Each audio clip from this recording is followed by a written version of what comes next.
Hello, hello, hello. How is everyone doing today? It's Friday! That camera's not on. No. Main camera, deactivate, activate. Are we good? There we go. There we go. Hi, everyone. Hello. Hello there. How's everything going? Everyone enjoying the weird week between Christmas and New Year's, where not everyone has it off, and if you want it off, usually you have to book it off, and those that still go to work, you really don't do anything. Is everyone enjoying the random weird week that this is? It's always fun. Always fun. Solve for X. By the way, those still questions are not meant to be serious. Just have fun with it. I just started putting them there because why not? Because somebody made a joke. I'm Canadian in Canada to win a prize. You technically, you don't pay taxes, but the way you have to, there's a weird loophole in Canadian prizes when it comes to whenever you win anything. If you have to work for it, you don't pay taxes on it. So they usually give you a skill testing question. Like what is 2 + 3 - 1? That's kind of how it works. So as a joke, I started putting random questions in the giveaway. That's why there's random questions in the giveaway. Is that a layer shift? I don't know what that is. That might be a layer shift. We'll find out in a second. How's everyone doing today? So today is Friday, and today is the date. It's also to prevent bots. It doesn't so much prevent bots because anyone with a clever enough bot, but it prevents people from just being lazy. That's another thing. So today is the New Year's Eve stream. So tomorrow on the channel, and I put a tweet out about it. Let me pull it up here. Tomorrow is the New Year's Eve giveaway and chill live stream. So every year, and by every year I mean I started it last year, and this is the second year. So now it's officially a tradition. We do a New Year's Eve giveaway and chill live stream. I don't like doing big giveaways on my channel that often. We do our little Polymaker spool giveaway every stream and whatnot, and occasionally odd random stuff, some LDO stuff if I'm building an LDO kit and whatnot. But we're not a giveaway stream, right? That's not our bread and butter, right? We build stuff here. But occasionally, it's fun to say, screw it, let's just give away some shit. So at the end of the year, I reach out to a few companies that I've worked with in the past year and whatnot. I'm like, hey, doing a stream, you want to throw some stuff in the pot? So that is tomorrow. Not today. Today we just got our regular spool of filament from Polymaker. If you want to win it, link in the video description, enter for your chance. We'll do that draw later in the stream. But as of right now, Google, is it Sheets? It's Google Sheets? Is that what it is? Or Google Docs? Google Sheets? I gotta sign in. There we go. Okay. Oh. Yeah, that's me. Okay, so where is... I have it saved on my desktop upstairs. Let me sign in. Okay, we're signed in. There we go. Okay, so as of right now, let me pull it up here because I don't want to accidentally dox anyone's private info, so we'll use this. Okay, so as of right now, for tomorrow's live stream, this is what the current prize pool looks like. If you own a company or work for a company, or if you want to contribute anything to this prize pool, let me know. Audio always seems more quiet than anything else on YouTube. I mean, I could turn my audio up if you want me to. So there we go. So I've turned my audio up. I usually don't crank my audio. That's why. A lot of people put it in the background. And you're the first one to complain about it in a while. So either it's on your end or everyone else is okay with it. Yeah, audio's fine, audio's fine. Well, I turned it up, so now it's loud. Yeah, we're in the apron because I'm playing with acetone today, which is, yum, yum, yum, yum, yum. It was fine. Yeah, now it's too loud. I normally run at -5 decibel. Let me drop it back down. There we go. There we go. Okay, so here we go. For the giveaway, what we have here is 3 Voron kits. These aren't full Voron kits. E3D doesn't sell Vorons. These are the Revo. So these are the E3D Revo kits. So from E3D tomorrow, we have 3 Revo Voron kits plus the high flow upgrade package. Okay. So yeah, Disable surround decoding. That might be it, because I stream in mono. Actually, I should be in mono. Let me double check. Audio. Yeah, mono. I stream in mono. So that might be it. If you're playing, like, if you're watching me through some crazy, like, 7.8 surround sound system, I stream in mono, so that's why. So anyways, we got 3 Revo Voron kits. So that's the E3D Revo that uses the Voron heatsink, the red one, plus the high flow upgrade package. So we got 3 of those. From Vector 3D, we got the, I can't remember what VLMP. It's a heat set press. It's like this. We got a heat set press kit from Vector 3D. He actually reached out and asked if I wanted it, and I'm like, you know what? I've already got one. I got a different one. I don't need to build another, but we'll add it to the prize pool. So we got that. Hue Forge, we got 10 licenses from Hue Forge. From Silver Fox Industries, care of Apollo, we have a $100 gift card. What can you do with that? You can build yourself a bitchin' Nerf gun. Okay, so that's from Silver Fox. So that's a $100 gift card. I'm pretty sure it's an American too. From Polymaker, we have 50 spools of filament. I might break that up. I might do like one person wins 25 and 25 people win one. I got to look into that, because I don't want to do, like, the way I want to do it is we're going to have several prizes. Well, actually, here, let me finish going through everything. LDO Motors, we have a switch wire kit and 3 Leviathan boards. From Printed Solids, we have 23 packs of Jesse. I gotta actually, David, if you're here, if you happen to be here, is it just PLA? I'm assuming it's Jesse PLA, but it's 23 packs of Jesse plus 5 Voron panel kits. ACM or acrylic, you get to pick, I guess. He'll reach out to you. And then from Ember Prototypes, we have 2 of their, they make nozzle cams for aligning like IDEX and multi-tool head setups. And then also 2 build plates. So either a custom spring steel flex plate with I think it's PI, for either a bamboo or a Prusa machine. You get to pick one or the other. 5 spools each.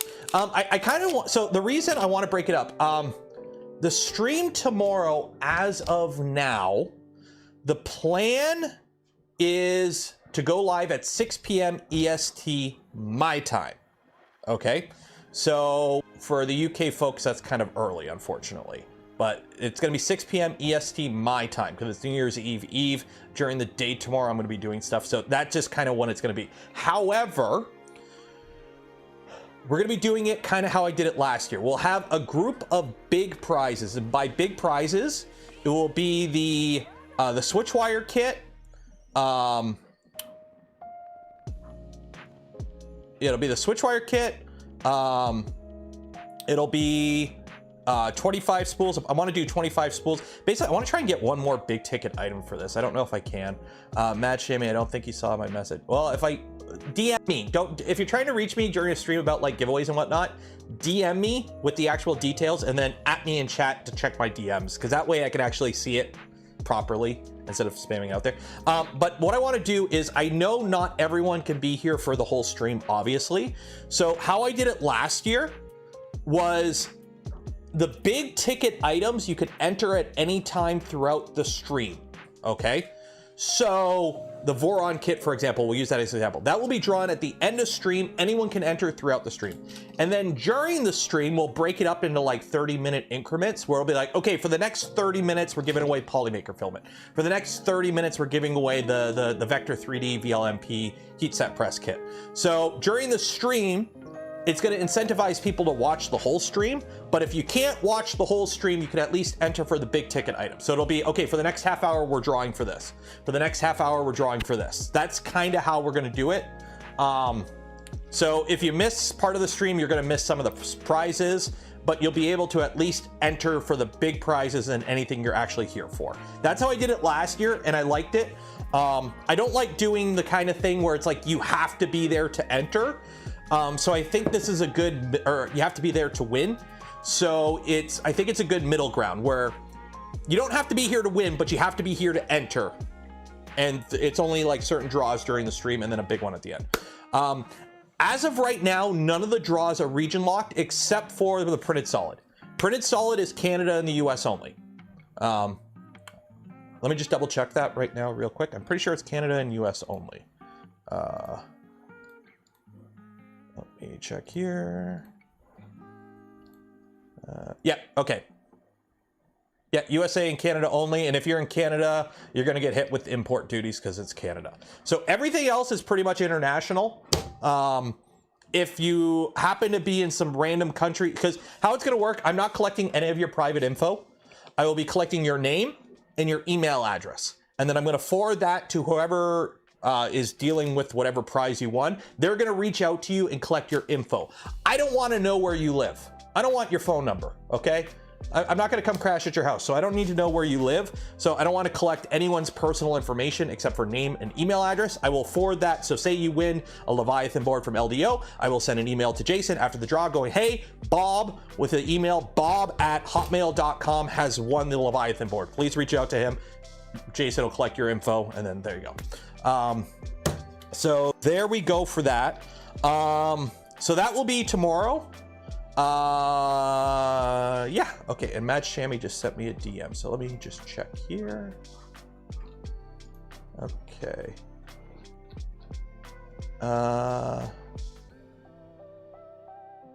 Okay, XR Bunker will give a $50 gift card or $225. That is cool. Do you have a website for XR Bunker? I just want to see what's on it. I remember that site. I can't remember what exactly it's from, though. Can't remember. XR Bunker, it sounds familiar. Way to dox me. I don't want to dox people. That's why I purposely like I'm doing it this way. I don't like doxing people. So also today, because it's New Year's Eve, there's pretty much not a lot going on right now. Today's stream is pretty much just going to be I got the music going. It's going to be kind of like Tuesday stream. I'm just going to work on stuff and we're going to talk, and whatever comes up comes up. Ooh, XR Bunker works. Okay, let's take a look here. Okay, Shammy welcomes you. Hey, it's that guy. Oh yeah, PCBs. Yeah, we're good. Okay, I'll add it to the list. Yeah, I just wanted to make sure it was 3D printing, somewhat 3D printing related. So we got little PCBs, we got afterburner tool headboards. There we go. Okay, so I'll add that to the list. So what it'll work is you'll, Matt Shammy, since you're here right now, if somebody wins, or when somebody wins, I'm just gonna, well, I got you on Discord here. I'll DM you their contact info. We'll do two $25. Yeah, we'll do two $25 gift cards. Yeah, so XR Bunker. Okay, let me add it to the list. Mad Shammy. XR Bunker. Ooh. Ooh. 2 times $25 gift cards. There you go. This is, if you own a company right now and you want to promote your shit in a very cheap way, literally, this is how you, if you want to hawk your wares right now, feel free. This is the one day a year I have no problem being a complete corporate shill, because I'm not getting anything here. You are, and I'm okay with that. Discord. There we go. Okay, so I added you to the list. There we go. Yeah, this is the one day a year I have no problem being a complete corporate shill and hawking any company's wares, because I'm not getting anything out of this other than attention, which as a YouTuber, that's all we crave, right? We live off metrics, right? You know, bigger number, better person. But you guys are the ones who get everything. Also, this is the most critical part of my power armor print so far. Look how critical this part was. This is called the butt pack. And I took 4 spools of filament to print this. Have to be a company to give away. I would prefer if you were a fully registered company. That's the only thing. I really don't want to do like Bob giving away like the leftover frame of a Voron. I prefer, because this is a giveaway, there's international shipping and whatnot, and because it is a giveaway on YouTube and whatnot, I would prefer an actual company. That's the only thing. The only requirement is you do have to be a company of some sort. Okay. Yeah, so where does that butt pack go? Actually, I gotta see where that butt pack goes. Because right now, I think that was like the last part I printed on the, oh, there it is. There's the butt pack. Yeah, there it is. See, super critical. That was the last thing I printed on the bamboo. And I think I can't print anything else on the bamboo for this armor. because all I've got left, that's the second shin. Yeah, I'm done printing other than the chest piece, which is this front piece here, and the back piece, which is like all this stuff. I'm done most of the Mando armor. Or Mando armor, sorry, the power armor. It's getting, I've got 3 boxes of parts. So this just finished. And also, I love this. I absolutely love this. Hi, we're going mobile. I paid for the whole Z. I'm gonna use the whole Z. Like, it's literally, I don't think I can go up any higher.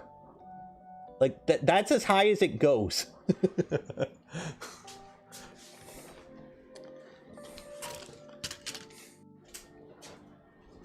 So,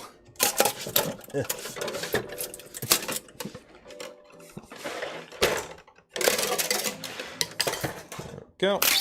So today, because I am running horribly out of room out here, in terms of, I've got boxes full of parts. We're gonna be doing some acetone welding today. I'm gonna be putting together parts for my power armor. And we're gonna talk. I'll be doing questions about it tomorrow. Think of today, yeah, I had a layer shift. That's really odd. Which is weird because, okay.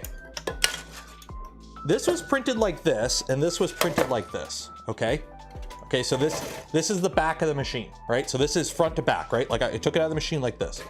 This part doesn't have a layer line right here, okay? There's no layer shift all the way up. This one does, but not on this axis, but it's on this axis. How did...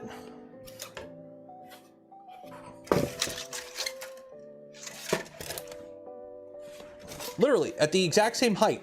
How do you print 2 things at exactly the same time on the same machine, on the same bed? One part has a layer shift and one part doesn't.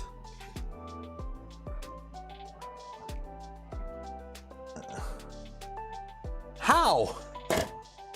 Part comes off. No, this was still on the build plate. Like if this came off the build plate, like if this had detached from the build plate, it would have detached from the build plate.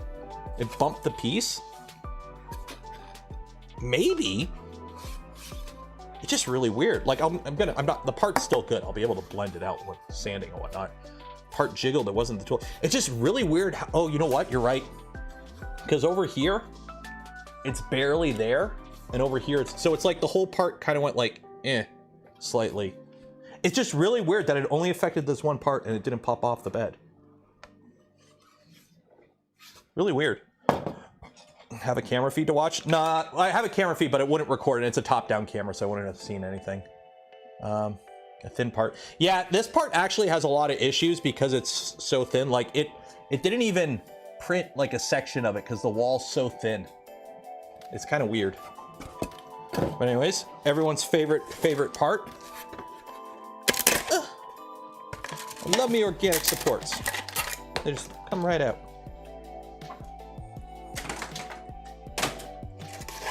Twisted well cooler, maybe. Flame retardant ASA. I have flame retardant ASA. Print as ASA or other considerations. I've never actually printed it. I have some flame retardant ASA. Fatus sent me some. I haven't used it because I haven't really needed it, and I don't want to waste it on like just printing it. I want to use it for something that would be beneficial to be flame retardant. I just don't know what yet. So I don't want to print with it yet. But yeah, I have some. I don't know what I'm going to do with it, but I have some. Probably prints just like normal ASA. Read the instructions. Usually they'll have special instructions if it needs special considerations. Light switch. There you go. Print light switch covers. So you don't do what Uncle Jesse did and make a whole video and then the internet like freaks out on you. I've got 3D printed light switch covers in my house. They're fine. I'm not concerned about my light switches bursting into flames.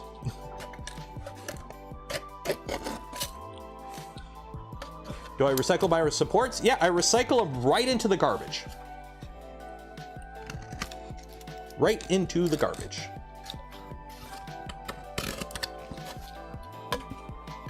So yeah, so the stream tomorrow should be fun. Again, let me take a look here. So as of right now, we have now 9 prizes. So every half an hour, so that's what? So that's 4.5 hours. We might have to bump it up to like 20 minutes. Might have to bump it up to about 20 minutes. We'll see. We'll have to see. I'll make the call tomorrow. I still got to set up. I got to pay for Gleam and set up all the prizes for Gleam. I like Gleam for these giveaways because it's a lot more, it's easier than the normal giveaway system we use, which, by the way, if you haven't entered yet for your chance to win some Polymaker filament, every stream will give away a spool at the end of the stream. So enter for your chance. But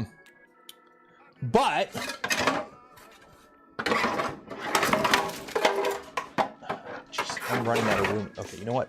You're just going to get glued together now. Start with this. I can't remember what I was saying. But yeah, enter for your chance. Just make the stream longer. I might. We'll probably end up going long anyways. It'll be a Saturday night stream. I just don't want it to go crazy long. Like, that's the thing. I don't want it to be like a... Like, I know Joel's stream was crazy long. And I've done long streams in the past myself, so I've got no problem doing long streams. It's just, you know, I'd rather not go longer than I need to, kind of thing. Okay, so we'll put this together now. There we go. So that'll go like that. That goes like that, so I got to clean it up. Hello from France. Buongiorno. Es-tu bien?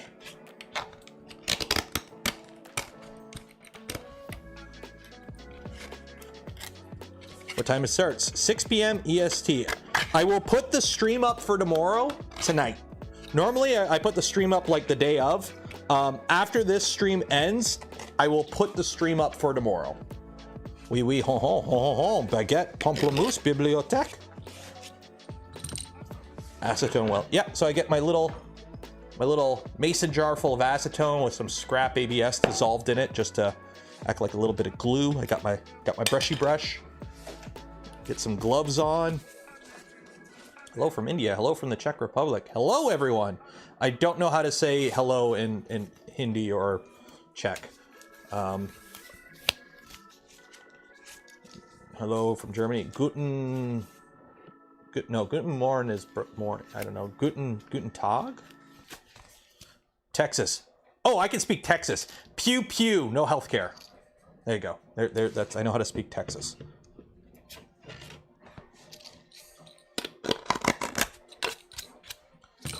Oh no, my power didn't work, and it's cold out, and my power grid failed. There we go. I can speak Texas. Did you get the positron you mentioned on Smurf? Yeah, it's in a box right here. I'm not putting it together yet. I'm going to be putting it together with Steve. So me and Steve are going to put ours together at roughly the same time. So we're going to be doing co-streams. So one day it'll be on my stream, one day it'll be on his stream, and we're going to co-stream the assembly of it. That'll work. And that should work pretty good. Luckily, these pieces don't need to have perfect alignment. They just got to kind of be good enough. Because, yeah, okay, cool. Get this open. Like you did with Modbot. Yep, that's what it is. Also, Fabrico Chamois. I'm assuming you're not Mad Chamois, you're Fabrico Chamois. I reached out to Hector to see if he wanted in on the giveaway stream, and I haven't heard back from him. I can't remember if I think I spoke to him at Earth about it, but I can't remember. Oh, is it the same oh, you are the same person. Okay, so that's XR Bunker. Okay, well, if you get a hold of Hector, let him know I DM'd him. Oh, you're waiting here? Okay. Yeah, because I'm like, okay, Mad Chamois, Fabrico Chamois. Wait.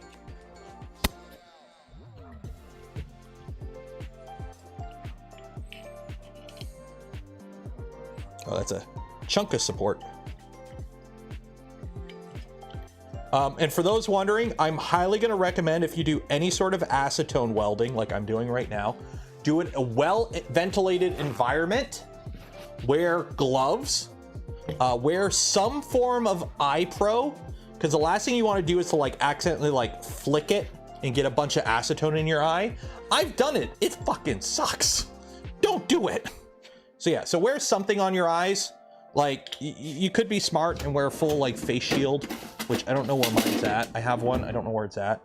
I'm just wearing my normal glasses, but try and wear normal glasses. I do have a fan going over there, so I do have some air movement, respiratory protection. You do. You wear a mask. I'm relying on the fact that the air is moving it out of the way, and I'm on. Here's the thing, like, I've got I can't even force a C4 mask inside the house. I can wear a full respirator if I wanted to. The problem is it doesn't work on camera. So we're gonna kind of do as I say, not as I do, because I'm doing it for the camera. Like that's kind of what we're going with. So also it's mostly in this jar. It's not like I'm like pouring a pool of it out. Just kind of slather it on the one part. Get it wet.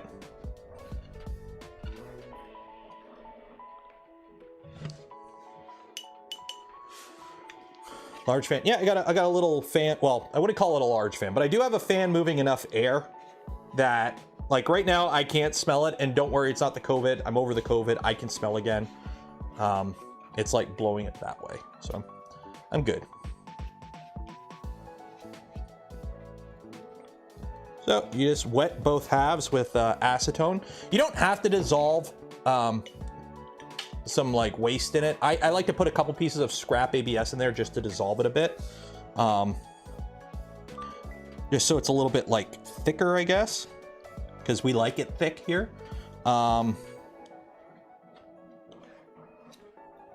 Elf310 gifted 5 community memberships. Appreciate it.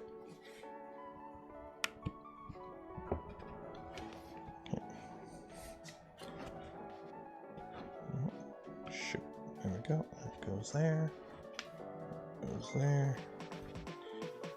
And push down. The acetone can just, still no glue. Nope, it's on the way. I actually spoke with Andrew last night about it. UPS is kind of, it's the holidays and they use UPS to ship, and they're just kind of getting screwed over by UPS right now in terms of them coming to pick up their packages. Essentially, it's ready to go. UPS just has to go pick it up essentially. So I'm not using glue. So basically all I'm using acetone welding for on this suit is like all these parts. Like this is the rear shin guard, right? Like this just sits on the back of my shin. So this is the stuff I'm using the acetone welding for. I'm gonna use the gloop for the helmet and the chest piece and the back piece and any touch-ups. So that's kind of the plan, is like use this for just the stuff that just, just need to stick together. Also, I need to put this all together now because I'm losing track of everything. I'm literally losing track. I've got 3 boxes. And you have to understand, pretty much every part of this armor has a front and a back part, and then also a left and a right, and then also it's subdivided into different parts that I just kind of cut with my eyes. Like I just went in Super Slicer, or correction, Orca Slicer, and just kind of sliced it up by eye. So in terms of like making sure everything goes together, it's like I'm putting it together now just so it's all together. And we're not like trying to figure out where the pieces went a couple months later. But yeah, this is why I like acetone welding.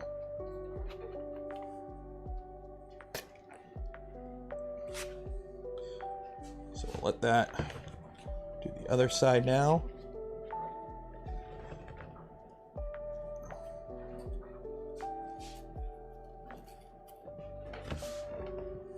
Just wait, you guys are gonna have fun soon because we're gonna be doing a sanding stream at some point. That'll be fun. You guys like sanding? You guys like power tools?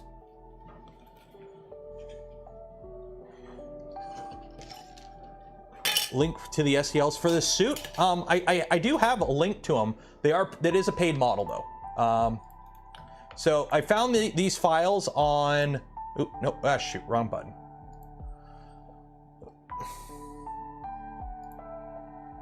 I found these files on CG Trader by somebody called 3D Print Universe. I like these files for 2 reasons. 1, it's the whole armor and it looks pretty good. And 2, it's 20 bucks. So luckily I don't have to do a crazy amount of sanding on this, hopefully. All the sanding I'm gonna do, because again, power armor is technically military. Military green means it looks like shit. So in terms of like surface finish, I want this to look like cast metal that's been like welded and like abused over a couple hundred years, because that's how old power armor is in the Fallout universe.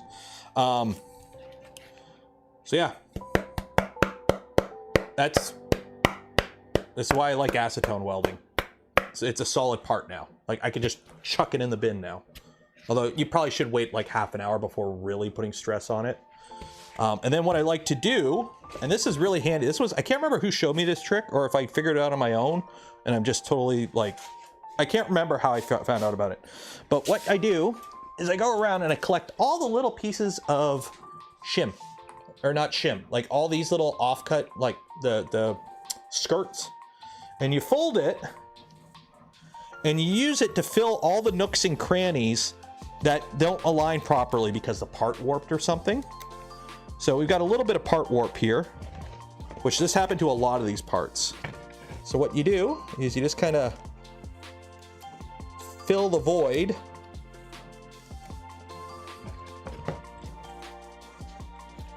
You cut off the excess.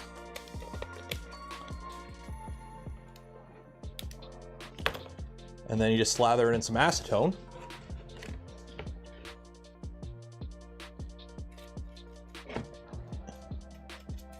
And that'll act like glue. It'll fill the little void that you have right there. It'll make it nice and secure. And also, when you go to fill it with like spot filler or whatever, it actually, you don't have to waste as much because there's already stuff in there filling the hole. So you could probably use soldering iron with a fat tip to create artificial. I may end up doing that, or what I have a feeling what I might end up doing is just waiting for stuff to break, and then if it breaks, fix it using that method. Because that way it gives it more of a, you know, it'll break in areas where it'll be weakest, and then I can make it stronger. So I might end up doing that. We'll see. But it's funny because I printed all of this, and nothing warped off the bed. It just happened to lift the bed up and cause some warping. A slicker 30, you can use it. Yeah, you could do that. I've had to do it on a few parts. A few parts have had a decent amount of warp to them.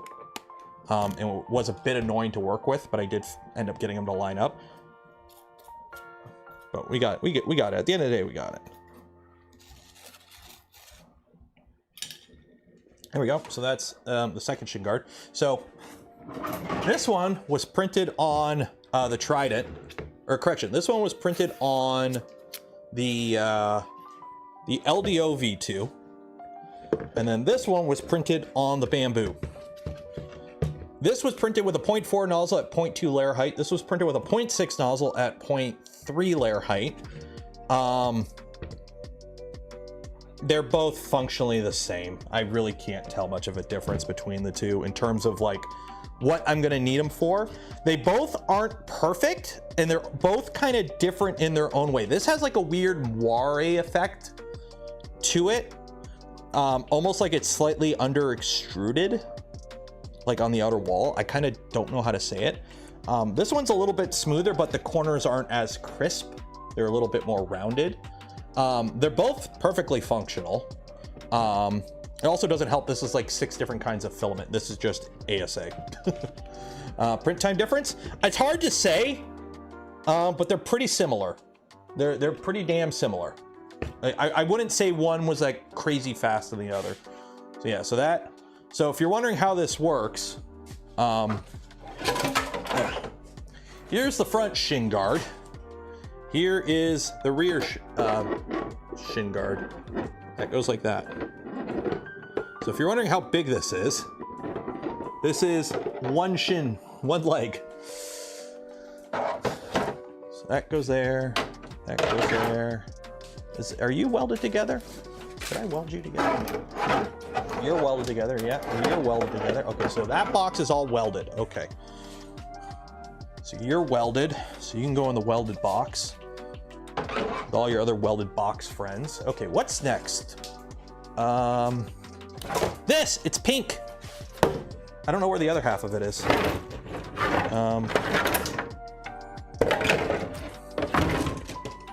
Are you the other half? You are. Okay, cool.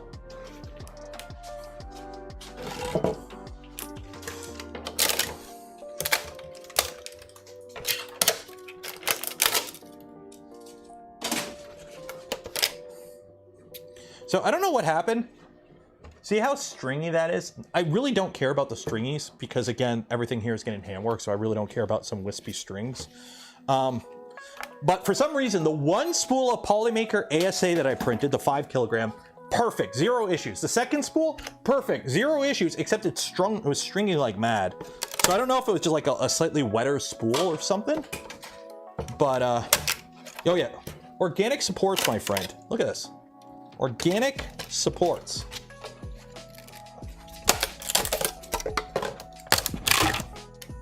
This is Orca Slicer 1.7 organic supports, whatever the default values are. These aren't tree supports, these are organic. There's a difference between tree and organic. There is a difference between tree and organic. They're very similar. I'm pretty sure organic supports are derived, but they are different. There is difference to organic. Here, I'll pull it up right here. So prepare, okay, delete that. Let me load up a model that needs supports. One second here. What printer is this? Okay. 324, that, okay. Where do you, okay, oh, 1 second, rotated, okay. Okay, so.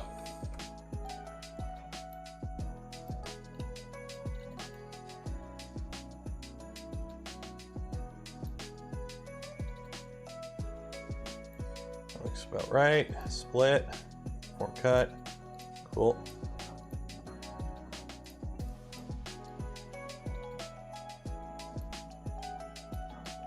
Okay, other support, enable. Okay, so this is, so we'll go with tree slim.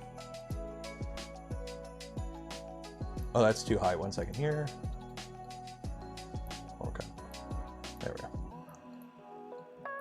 So this is the part that I have right here in my hand. Okay, slice plate. So we'll try tree supports. Free range supports. Camera might bug out here for a second. Shane's here. Samuel Shane, organic supports is the new bubble wrap of 3D printing.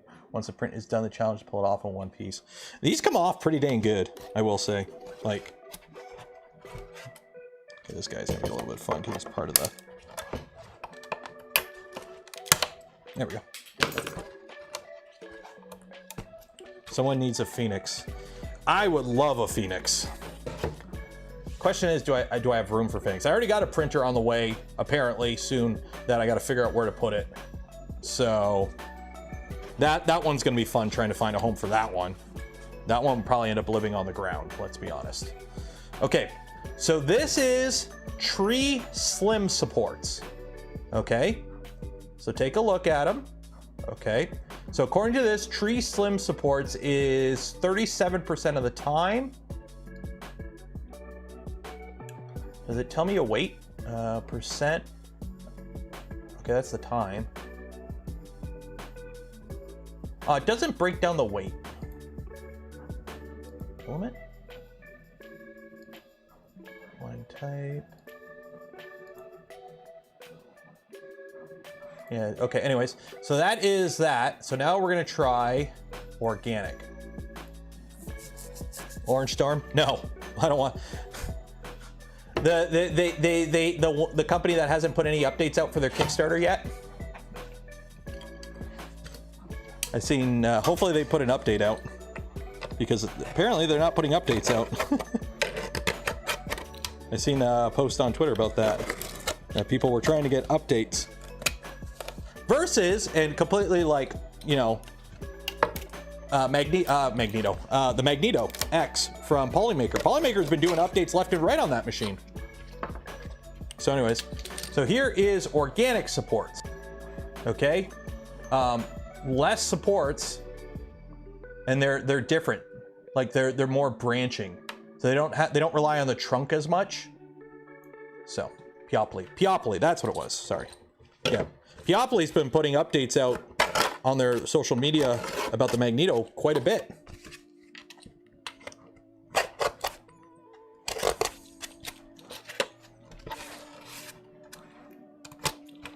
Okay, so that's that.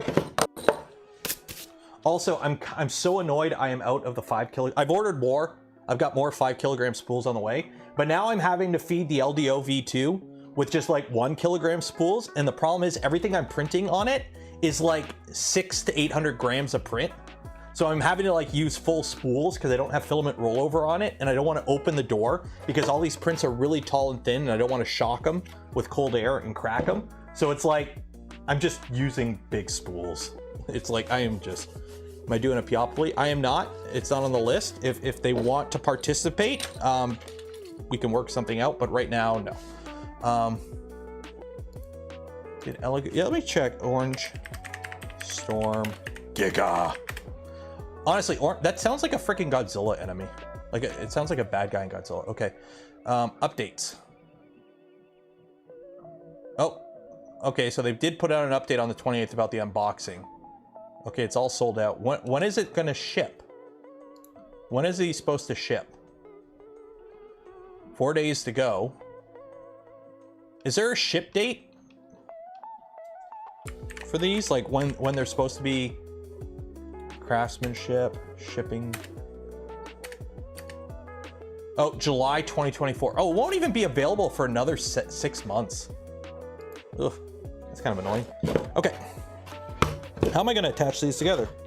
So I kind of goofed. I'm a big brain, biggest brain in the universe. So I told it, hey, let's use dowels. And then I was an idiot and turned on support automatic, and I forgot to tell it to not put support where the dowels are. So all my dowel holes are just clogged up, so I can't use them. So I gotta eyeball it. Like these dowels worked, but these ones didn't. And unfortunately, it's so smushed, I can't really see where they're at. I could try drilling them out. Let's try drill them out. They need a better graphic artist.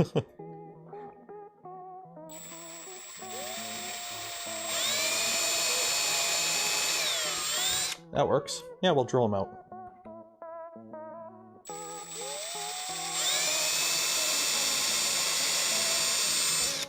There we go. Easy peasy.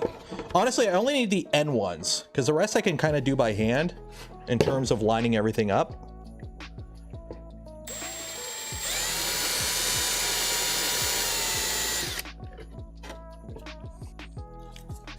So let's see, where are, okay, so these are on the corner.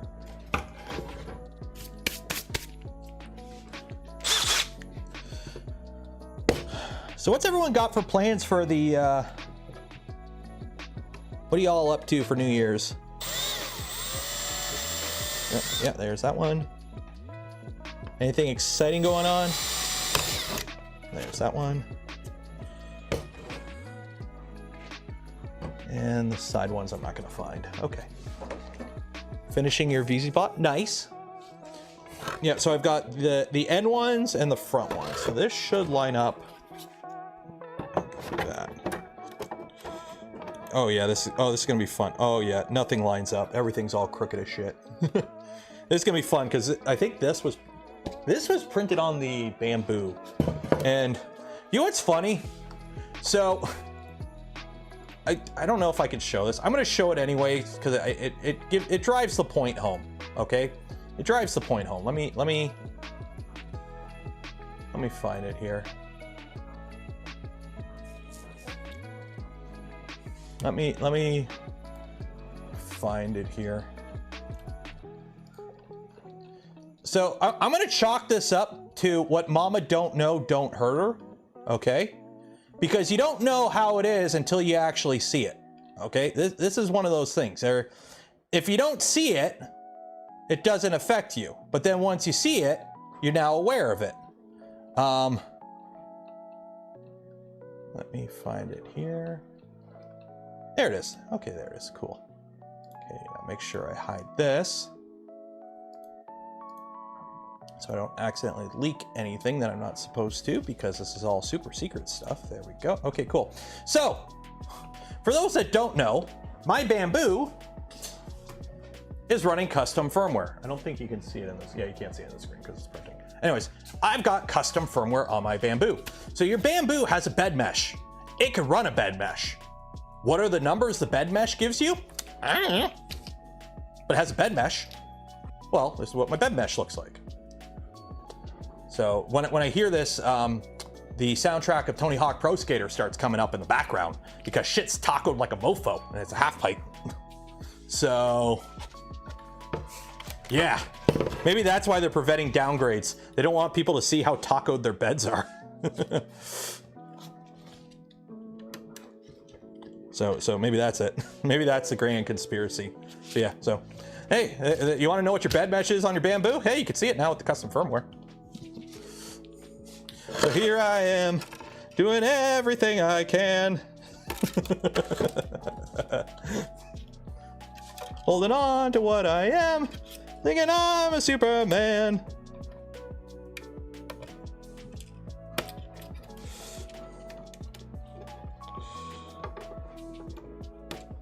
And by the way, for the dowel, I'm just using filament.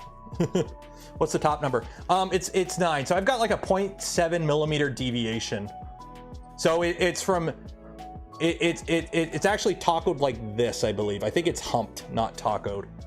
So I got 0 to -7 mil. Oh no, it is tacoed. Yeah, it's -7 millimeters in the middle to 0. So that's one of the cool things with the custom firmware. You can actually see, you know, what your printer is actually doing, and you can judge it. I'm judging you now. So, why is he cutting it? I'm not cutting them flush. I'm cutting them so they're sticking up a couple mil. They're okay. We'll go with that. Yeah, they're just tall enough that they stick up above. I'm not cutting them flush. The holes are only like 5 mil. They're not crazy. Like they're just enough to actually, I gotta drill these out. Shit. They're just enough to kind of.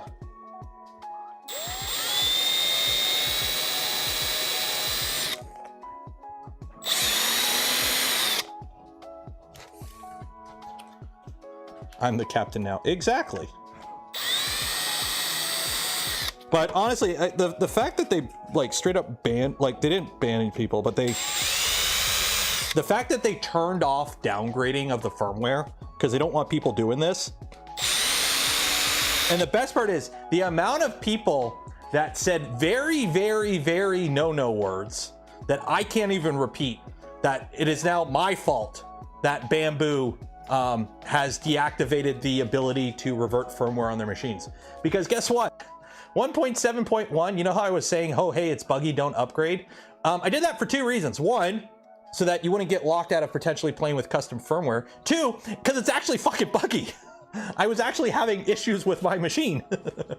So it kind of sucks that Bamboo has taken the nuclear option. Nuclear. It's pronounced nuclear. And like, oh no! And shut it down. Like they did the whole Madagascar in pandemic thing and just shut down everything. And I'm like, come on, guys. Can't we just have fun here? Can't we just have fun here? Like,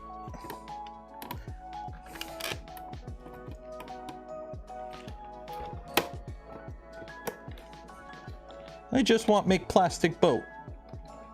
Okay, that one I gotta make longer because holy shoot, that's okay. So that one's gotta be longer.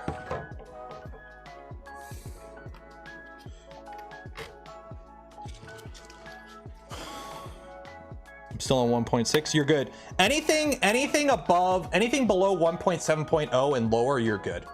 So if you're on like 1.65 or 1.5 or whatever, you're good. You're good. I'm the reason you can't have nice things. I know. I saw we.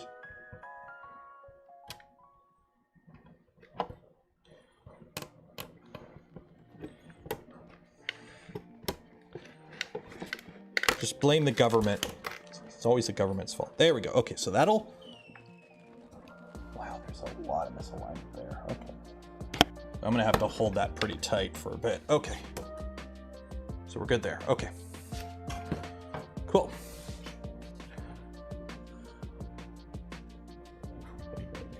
They open up their firmware, even if they want the first way of avoiding your warranty, customer happy down. Well, that's the thing. As far as I'm aware, in the US, it doesn't void your warranty, because now it's on to the company to prove that you modifying the firmware is what caused the issue. As far as I'm aware, that's how it works in the US. If I'm wrong, can somebody correct me? But as far as I'm aware, it shouldn't void your warranty, because they have to prove that you modifying the firmware caused the issue that required the warranty work. So obviously they're going to deny any warranty work that's firmware related, but if you call in and say, hey, my power supply and the printer blew up, they can't blame the firmware. Like that can't be a reason to deny the claim. Hashtag not a lawyer. I could be wrong though, but I think that's the case, because I know it's like been proven the whole warranty void if removed stickers don't actually stand up in court at all. So the whole warranty void if sticker is removed thing doesn't count. Also, you could just unplug the SD card and it boots back in OEM mode. So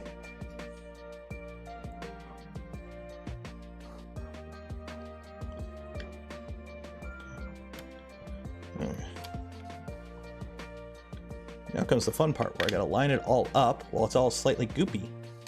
Yay, there we go.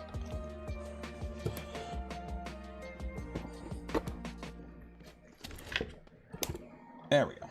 So now I get to sit like this for a bit.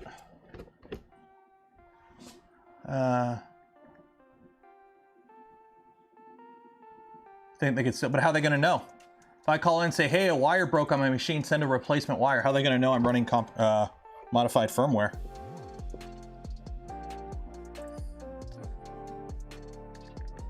Is it worth the legal expense? That's the thing. Like, here's the thing. People were jailbreaking their iPhones back in the day. People are like, the first thing I ever modded in my life was my Sony PSP, so I could play emulators on it. Like, and here's the thing that I really don't get. If you don't want to do it, just don't do it. It doesn't affect you at the end of the day if you don't want to do it. The amount of people that are like, this is horrible, I'm never going to do it. It's like, cool, bro, don't do it. But those people that want to do it now have the ability to. And the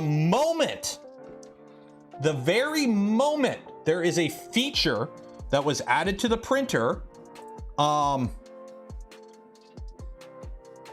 that Bamboo takes from the custom firmware and adds it to the mainline release, or makes it all, you know, because they wouldn't dare do that, but they make their own alternative to it. The printer is now a better printer. And at the end of the day, what's wrong with that? Like, it doesn't affect you at all unless you want to play with it. And if you do want to play with it, and you get cool features. Like, I know that their work, like, I can't show off some of the stuff that they're working on, but they've already added new features to the machine that I like. And I don't want to show them off. I can't show them off right now because I don't have the clearance to.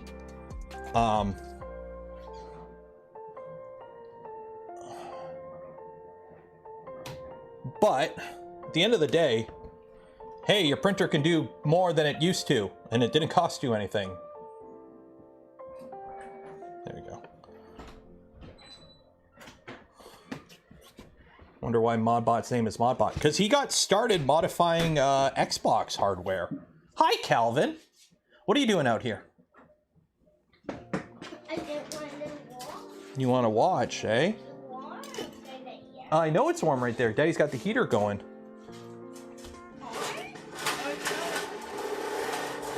What are you doing? I'm climbing up the stairs. You climbing up the stairs? Yeah. And I'm a little taller than you. You're taller than me? No, you're not. I'm taller than you. See? Here. You gotta be safe, buddy. There you go. Oh, this is cake. No, it's not too big. You're safe. Are you ready to drop? No. You're not ready to drop? Yeah. Yeah? Yeah. Okay.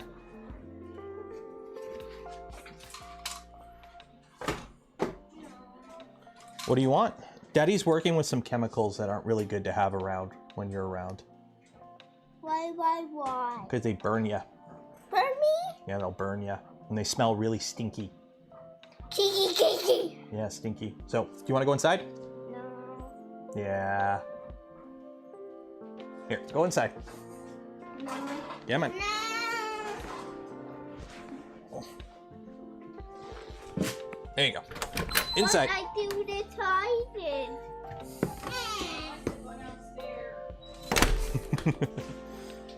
He lied. He told mommy he was going downstairs. He snuck out to the garage. Yeah, sneaky little man. Sneaky.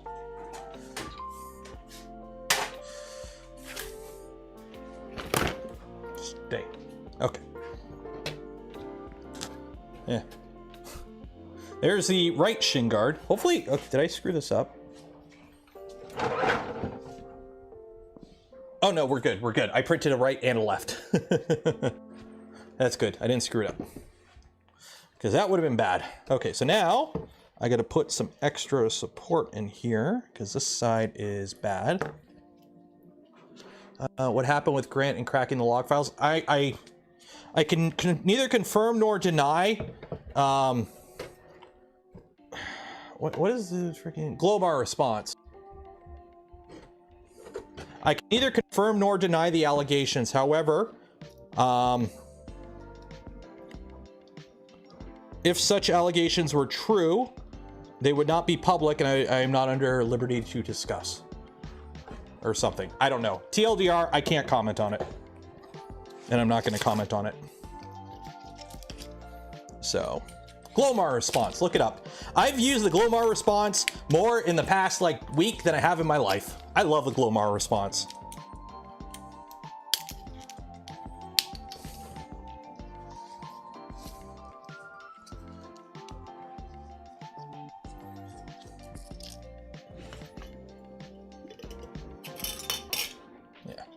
It's like when you guys ask me, oh, hey, when's a new Voron coming out? I'm like, I'm not just gonna like mention it on stream off the cuss answering a rando person. You know, I'm not gonna do that. It don't work that way. However, if it were to work that way, I would not be able to comment on it.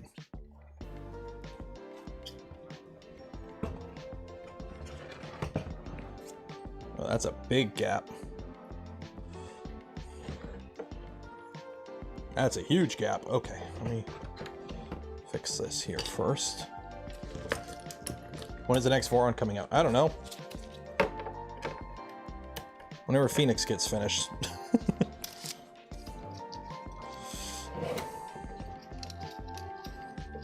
And then this right here, I call my, I don't have a name for this, but basically I also take little bits of, this was actually a failed print. Like first layer failed print. So I use this and I use it basically as like, I use it as tape. So you slather on your acetone, you brush this. This is why you wear gloves. You stick it on and you slather that with acetone. And it basically welds in. It makes it a solid piece. Easy peasy. And you just wait. Voron shower. Yeah, Voron shower soon. Maybe. Wet the whole inside. Voron toaster when? Well, technically, all Vorons could be a toaster if you operate them incorrectly. So don't operate your Vorons incorrectly. But technically, all Vorons could be a Voron toaster if you don't follow the rules.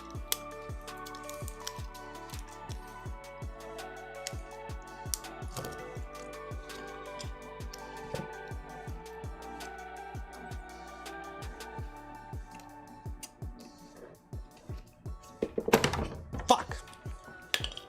Ah, I pushed too hard. Shit. Okay, 1 second here. I gotta fix this. I gotta fix it quick. Fix it quick. Fix it quick.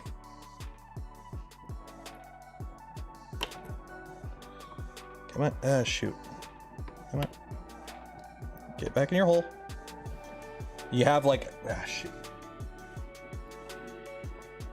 There we go. We're good. There we go.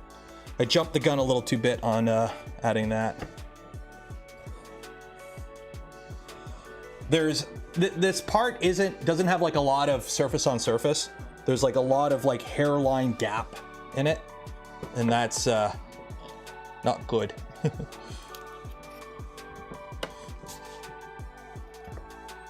So when I pushed down, the whole part kind of flexed, which isn't good.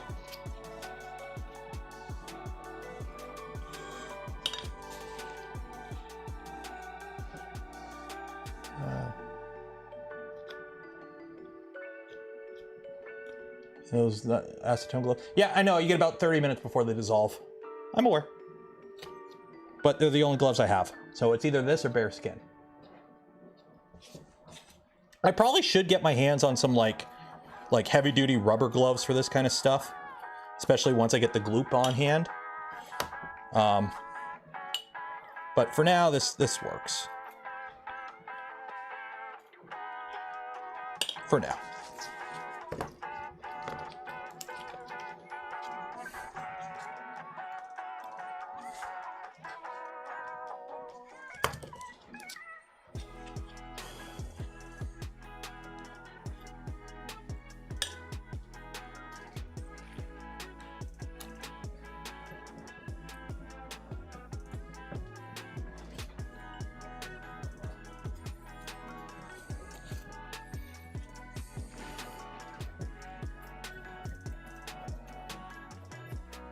There we go. Hotend, gloop, or acetone, or silver shield, or Viton. Fun! So even rubber gloves won't work with gloop? That's good to know. I know gloop is not good for you. Straight up, gloop is not good for you. Gloop is not good for you. Like, you are chemically dissolving a plastic and then it re-welding itself. Of course that shit ain't good for you. But it's like asbestos. Asbestos is horrible for you. It's great at what it does. It's also great at killing you. But it's really good at what it does. You just got to deal with the fact that it's constantly trying to kill you. So you're kind of in that really bad spot where it's like, I don't want to use it, but it's really good at what it does. It's like cleaner, right? You know, it happens all the time. You got a cleaner, it works really good. You use it for everything, and then they change the formula so it's no longer like toxic, and then it's garbage after that. And you're like, well, this sucks. And you're like, yeah, well, you know, at least it's not killing me anymore. And you're like, yeah, but I want it to kill me because it cleaned better.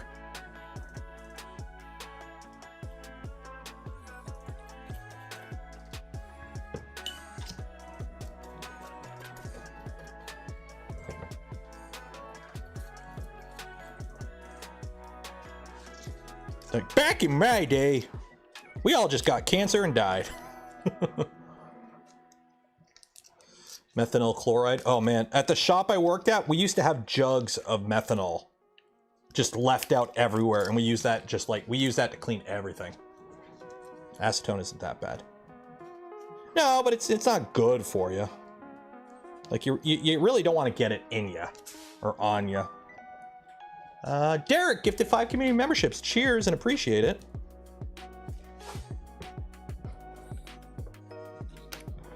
Trying to fill this void here with some scrap plastic so I can acetone weld it shut.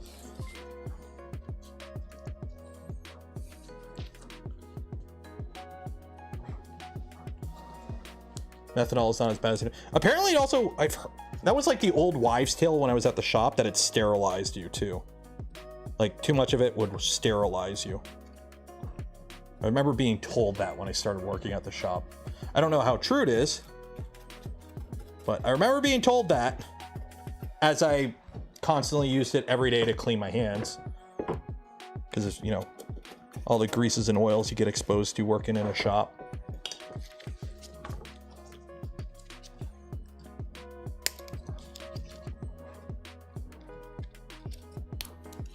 Everything in moderation. Exactly.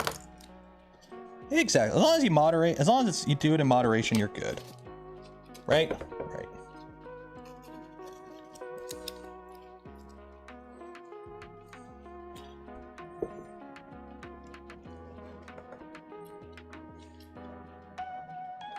We fuse acrylic with methyl chloride. Works fantastic. Nice.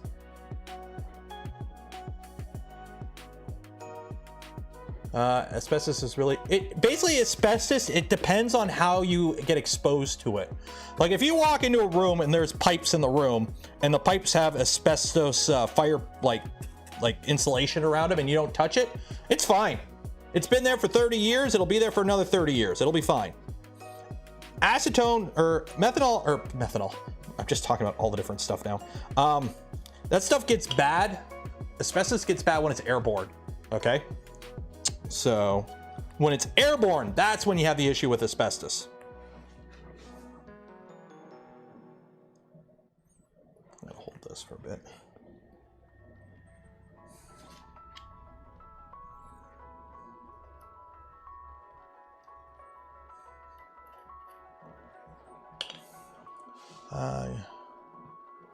You got 2 kids? I only got 1 kid. It doesn't matter to you anymore. That's true. And actually, yeah.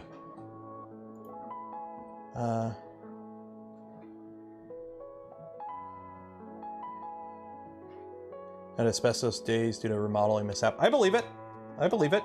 When I was in the Army, the C9, M249 for you Americans and Call of Duty kids, the spare bag, the spare barrel bag was lined with asbestos.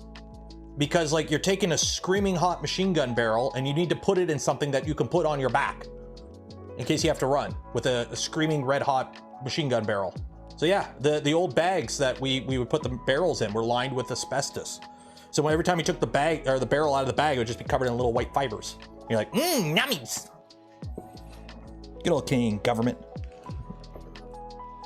Oh yeah, all old military base. We had an armory in the town. Actually, I think it was for the Navy. They had to shut down the building because 1, they found asbestos everywhere. 2, they used to have a live fire range in the basement, and all the ductwork in the entire building was just heavily contaminated with lead. It's from styrene fumes. From this, I got a fan. And a fan plus years of building up a natural immunity by constantly exposing myself to harmful vapors. Translation, don't do this at home, kiddies. I'm just waiting. I know, I fully know I should be taking much safer precautions, but 2 things. 1, I'm on camera. So precautions like a full face mask would make you being able to hear me horrible. And that's like kind of the thing. It's like, it's different when you're camera live. Like it is what it is. So if you're gonna make a YouTube video, calling me out like I did that one guy who was spraying resin. I mean, I know what I'm doing isn't right, and that's why I'm telling you not to do it this way. Trying to fit more shim in here so I can weld that area. There we go.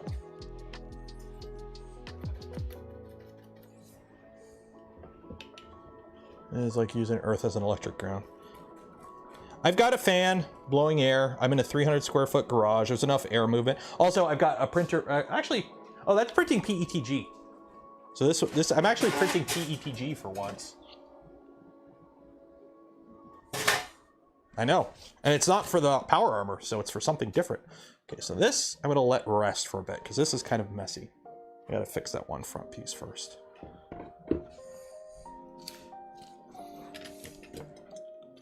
Yeah.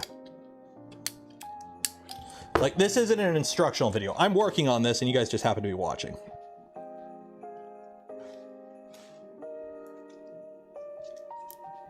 Father got asbestos neighbor and the exposure, he lived at 84.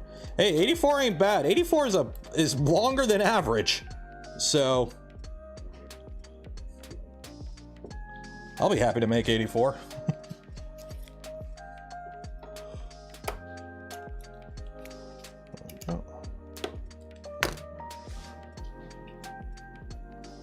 Have you tried PSP? I don't have a cat, so I haven't tried PSP.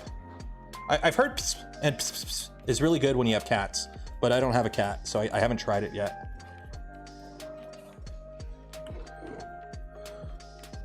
What monstrosity is this? This is the right front shin guard of a set of T45 power armor from Fallout. So this is the right front shin guard.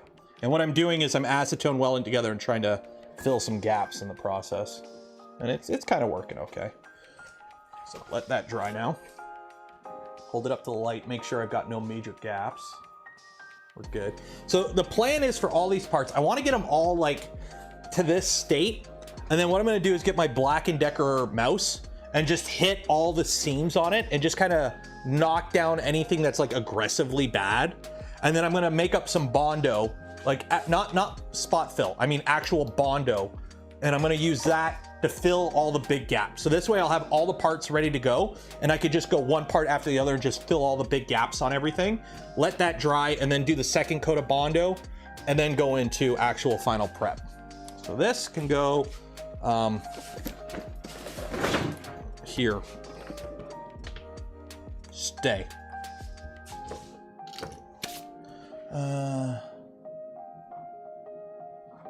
Yeah, I got my gloop here, methyl chlor. Yeah, oh yeah, gloop is not good for you, but it's damn good. Just make sure you take precautions. Like straight up, gloop is not good for you. Like there's a reason they have like all the shipping rules with it. Oh, that came right off the bed.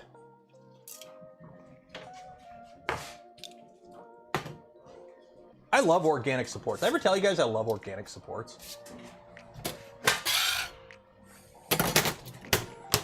How much filament you got left on that spool? So these are, I think these go on the back.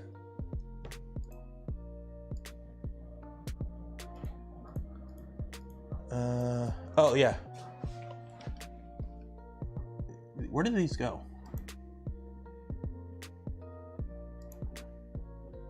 Oh, these are these right here at the top, I think.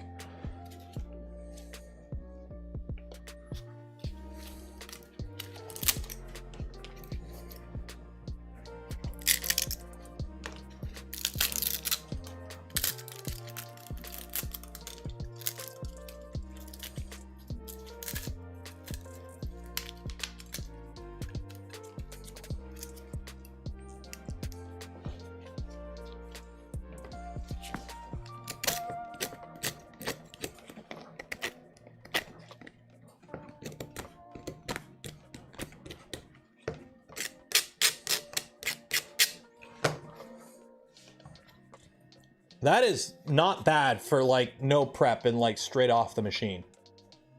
And this is ABS, by the way. That ain't bad. This is also the Galileo 2. This is the second print off the Galileo 2. Organic supports are in fact goated. They are. Like just.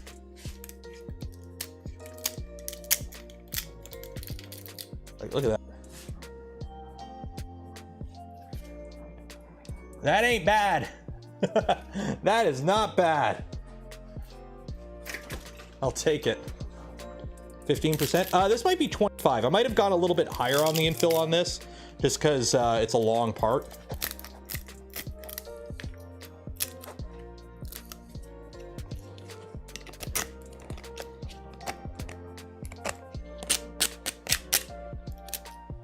Yeah, there you go. So these, I think, go like this on the shoulder. So they go on your shoulder, it looks like, and they connect to the backpack, which that's going to be annoying. I got to figure out how to do that. I got to figure out how to actually do the chest piece on this. So I'm going to left and right. Like there's a little bit of deformation, like from warping, but functionally these will be just fine. These will be just fine. And they're ABS, so they're actually, you know, not gonna break, hopefully. You can go in this bin, I guess.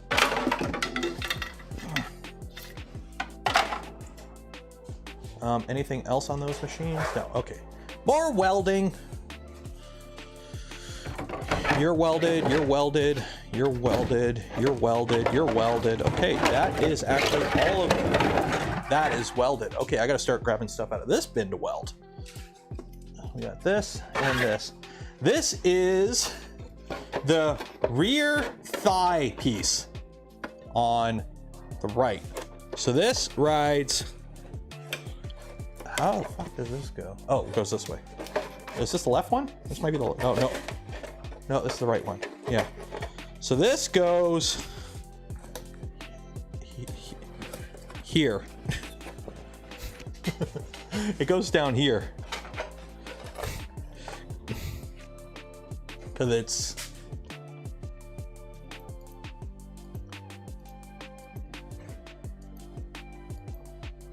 this piece right here. So that rides here. Good God, this is gonna be huge. I am gonna have to walk like a Muppet. I'm just gonna walk around like just like grow a foot or two. I've actually been working on it. So yeah, I've been working on growing taller. I've actually started mocking it up.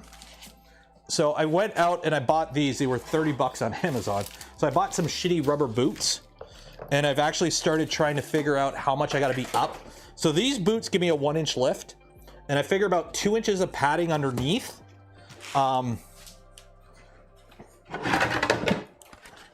That means this goes like that, and then the shin guard will go like this. So that's the boot.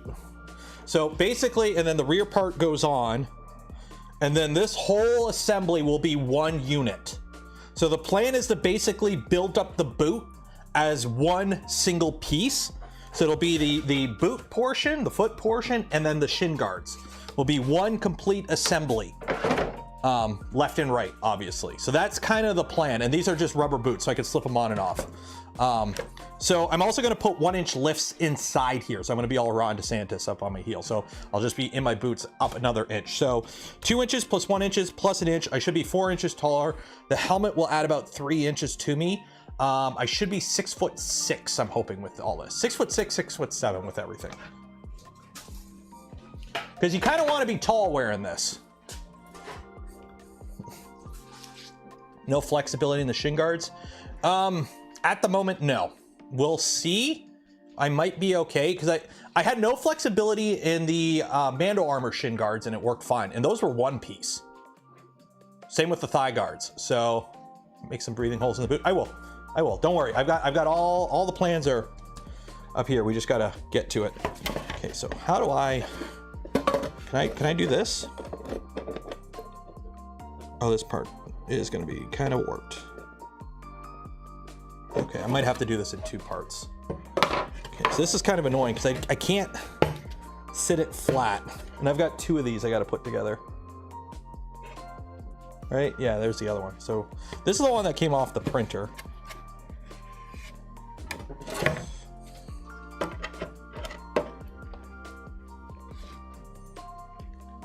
Yeah, I'm just gonna have to eyeball it. Cool. Oh yeah, no. I've already built the full suit of Mando armor. I know about fans and all that. Don't worry. I've already got all the equipment to put fans in them and everything. So this will have fans in it. It shouldn't be too bad. The way I'm picturing it in my head, it shouldn't be too bad. I should be able to put this suit on by myself if all goes well. If I'm braining it up the way I think I am, I should be okay.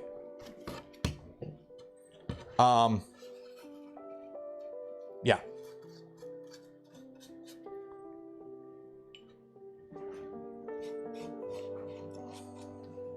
Hopefully. High flow mosquito or Goliath for string and high flow. It depends. Personally, if you are looking for stupid high flow, I would go with the Goliath.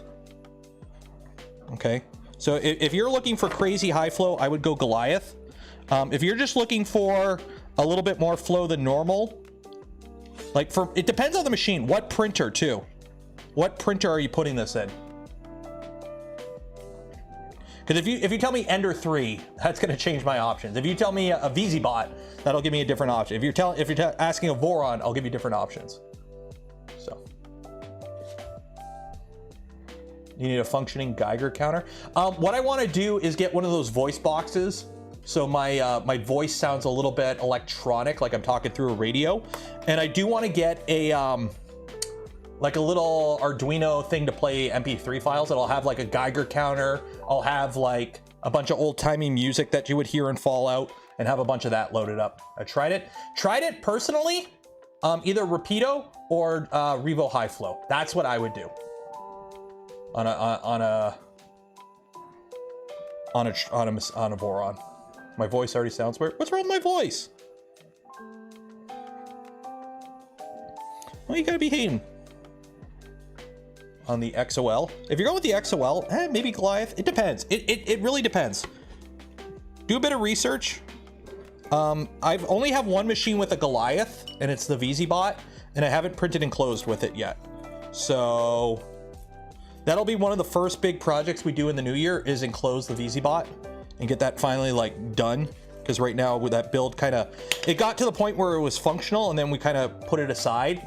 I moved on to other stuff. Modify the slab files, make it 4 falling. I could. I'm not great at modifying files. Also, I don't even know if I'll be able to use my hands in this armor yet. I don't know if my hands will actually stick out yet. So we're gonna see. I might just not have anything in the hands, because this is already gonna be bulky enough as is walking around. And that's one thing I realized after bringing the Mando suit to Earth, was that carrying around a blaster, like in something that already limits your mobility, is kind of annoying.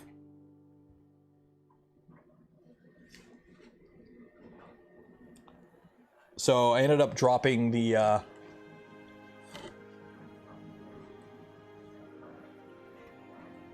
so I'll probably end up, if I ever wear the Mando suit again, I'll probably just get a pistol, or just walk around with just my hands. So I need to carry something. I might just make a few like nukes or something, like mini nukes.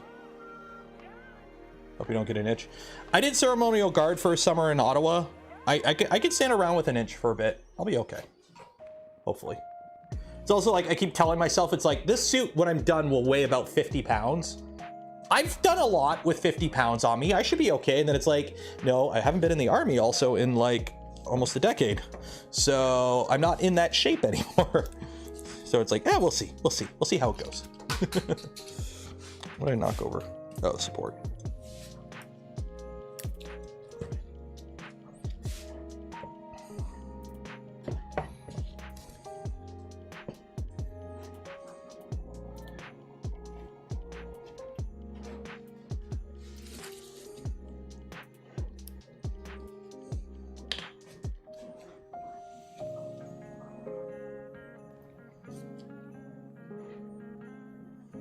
Calvin must weigh at least 50 pounds. 42, last I checked. Which is really surprising, because that guy's he's a black hole when it comes to food. So I don't know where it all goes, but...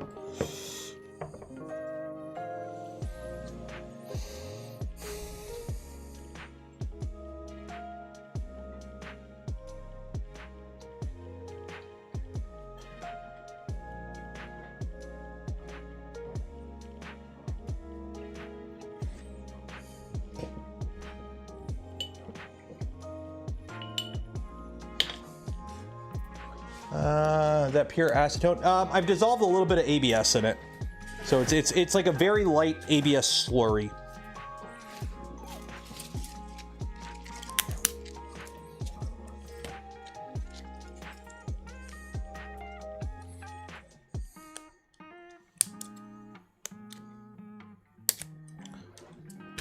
Parliament Hill? Yeah, Parliament Hill, in Ottawa.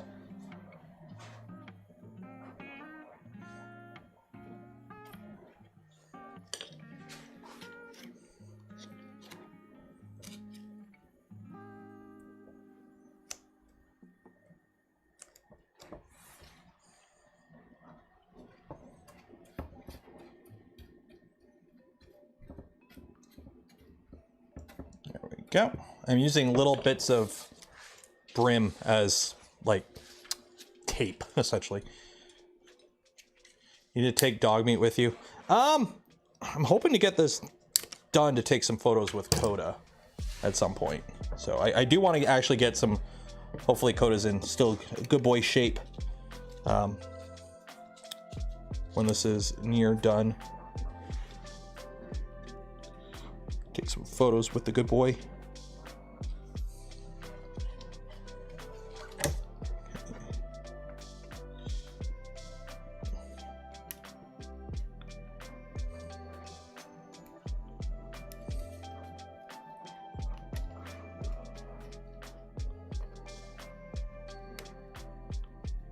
There we go.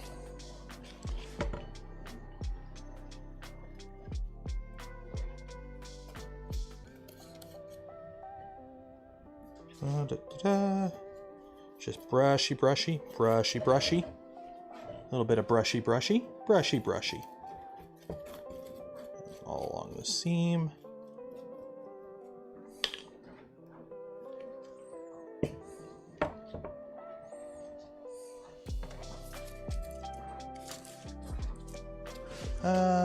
I did quite a bit of stuff in permanent. Nice.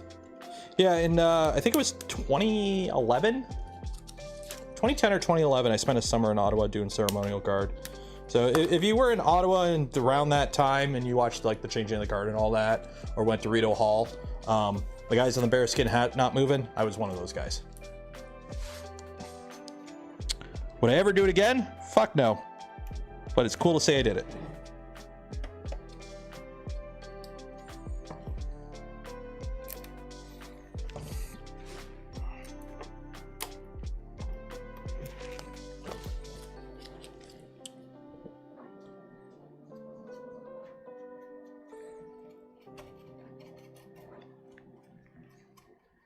There we go. And that should hold. There we go. You should wire up the gloves to have Hall effect in each finger and make. That's a lot of work. It would be cool. It would be cool. Don't get me wrong. But that's a lot of work. There we go. So again, this goes on there. So that lines up with the knee, I think. Yeah. So this part is this back part right here, and then the front part is, where's the front part?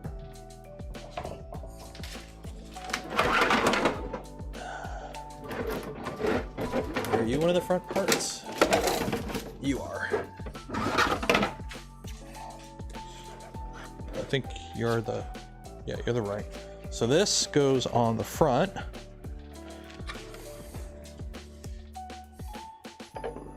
So here is, this is the upper thigh part.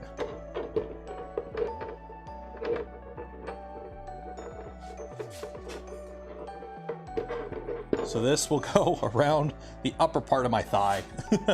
And it comes up to like here on my waist. So I'm gonna have not the greatest mobility in this. I'm gonna have mobility, but not the greatest. Then again, it's power armor. It's not like you're moving a ton on this stuff. You're gonna need stilts. Oh yeah, I'm working on it. Don't worry. That's all on the list.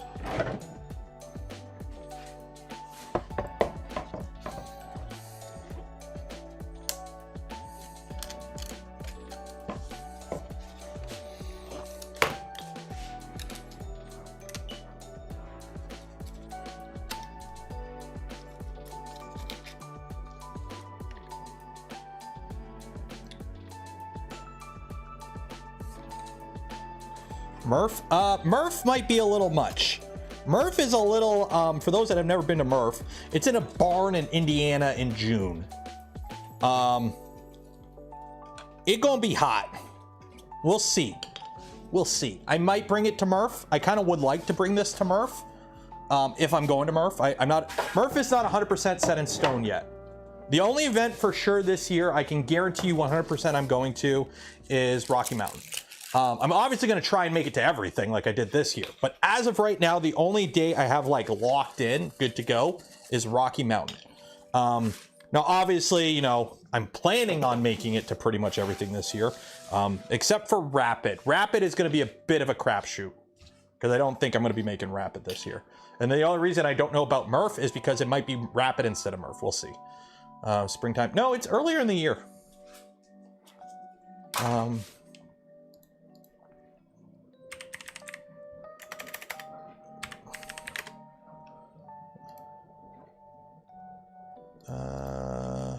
Yeah, it was in June. It's in June.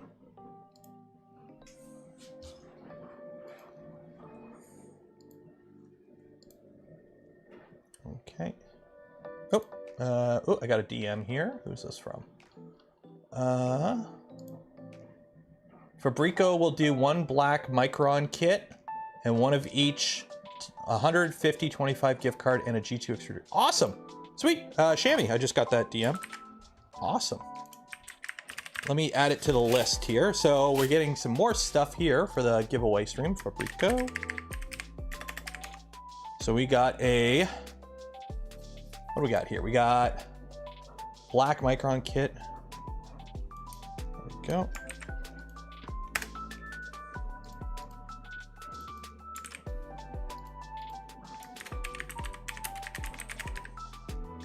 There we go. So from Fabrico, we now got a black Micron kit. I'm assuming that's the whole kit. I'm assuming that's the whole kit. And then one of each, a gift card, and then a Galileo 2 extruder kit. I'm assuming that's the, is that a full parts kit or a frame?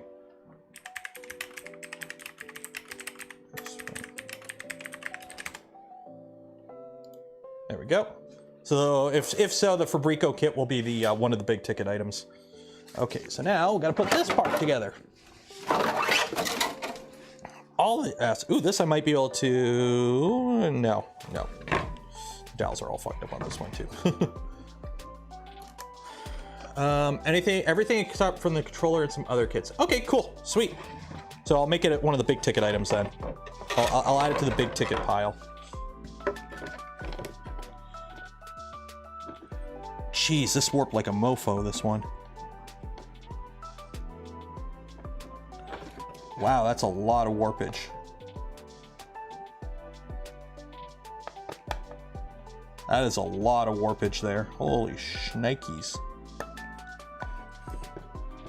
Okay, make it work. What's the difference between a V0 and a micron? Well, a V0 is a V0. A micron is building a V2 with V0 parts.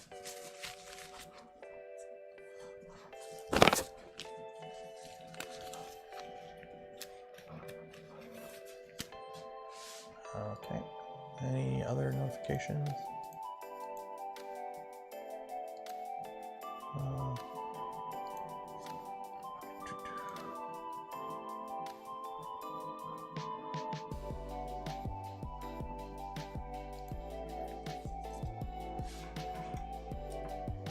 Micron is a 2.4 from very far away.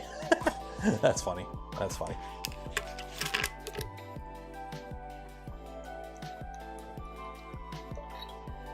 Discord DM.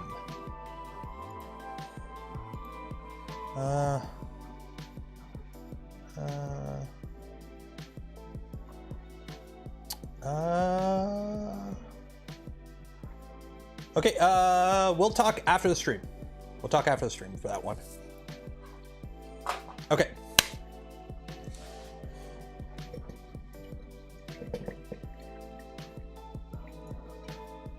For a paste level? Yeah, well, normally what I do is I just take some extra brim or skirt, or brim, and I just fold it up, jam it in the crevice, and then just soak it in acetone. And that usually kind of brings it together.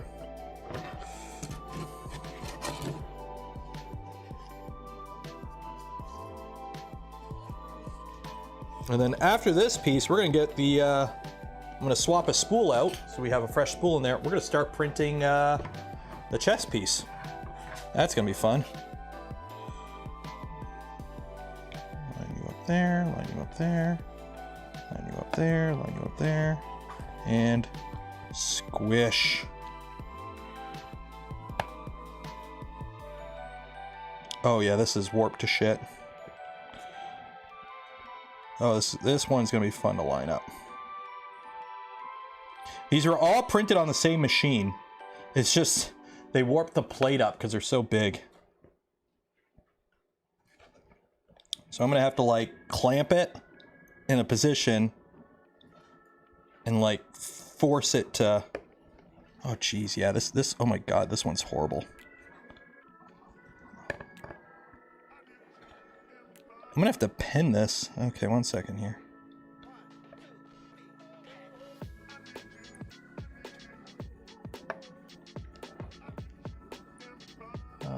Stealth burner on the floor and broke a cable. Oh no! Well, it's not so much the print warping off the bed. It's so much the print warping and taking the bed up with it. That's the issue I'm having, because so many of these parts are so big that they just they take up the whole bed, and they're right at the edge, and then they just warp and they bring the bed up. CA glue is it? I need to get that. I keep sleeping on getting super glue with the adhesion helper, and I just never get around to it. I got to do that one of these days. Oh god, this is horrible. One second. You know what? Screw it. This is all. Let's try this. So cute again. Try it again.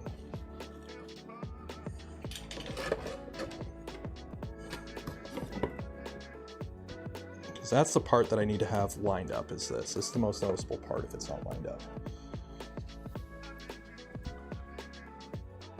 Is that? Everything else I can kind of make work.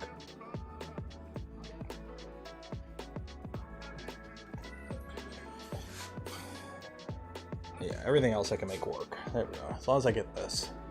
I have some Fadis glass-filled ABS. I only printed smallish parts of it, but I suspect it will warp last to glass fill. I've printed some of that stuff. It's good stuff. The thing is, though, like, I'm up to 30 pounds of printed parts easily. I finished off 2 5-kilogram spools. Like, everything you see in this armor that's a single piece of black filament, like these right here, are printed from the 5-kilogram ASA spools that I got from Polymaker. So I've already gone through, that's at least 22 kilograms just on the LDO V2 300 in 2 weeks, a little over 2 weeks. Started printing things on December 13th. So a little over 2 weeks. I've already gone through 10 kilograms on the LDO V2. Actually 11 kilograms because I already finished off one other spool. So imagine using PEC for, I do have PEC. I was kind of tempted to try and print the cod piece out of like Ultim or something, because I still have some Ultim too. Just for those, just for the internet points, just to be that guy who printed parts in Ultim for a cosplay. Like, what part did you print? Oh, the cod piece. Oh. Okay.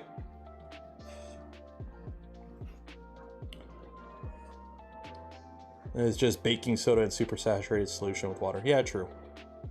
That's true. Okay, this I'm gonna have to like let dry for a bit before I start trying to force it into its final position, because there's not much holding this together, I think.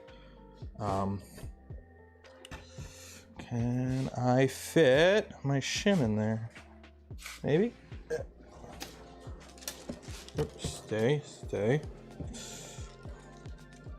You're the other end. Yeah, get over here. You know what? Yep. There we go. I'm gonna have to drill that. Arr. Using the toughest plastics for the cod piece would be extra protection. Yep, that'd be funny.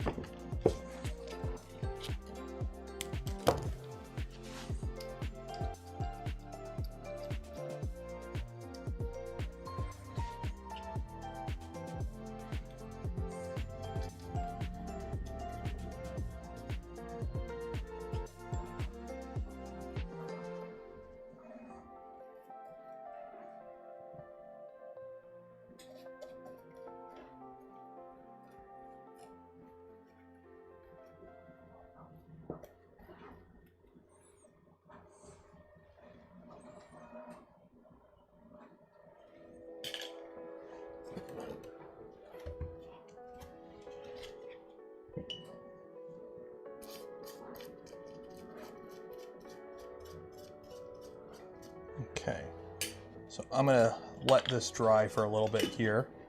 Let it kind of harden up so that I can actually do a little bit of, because this other side here is kind of really not great. I'm gonna have to like force it into position with some clamps and then kind of figure out how I'm gonna glue it together. I might have to epoxy it, we'll see. So in the meantime, I'm just gonna let this dry. Just let that dry.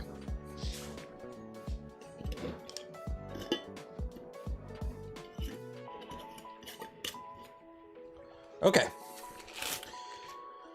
Let's try a careful application of heat gun to speed up the acetone. Will that work? Okay, so now let's get rid of this. So this is LDO. This is my 300 V2. So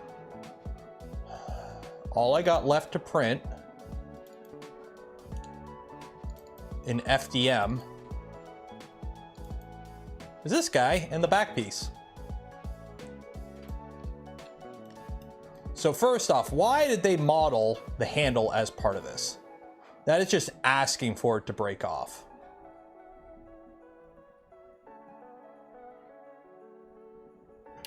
So how am I going to split this? How am I going to split this? How am I going to split this? I could split it in half.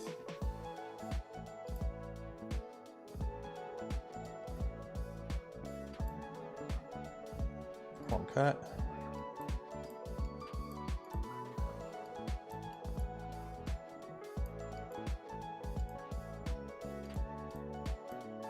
Well, that ain't gonna fit. And there's even holes here. This is gonna be a nightmare.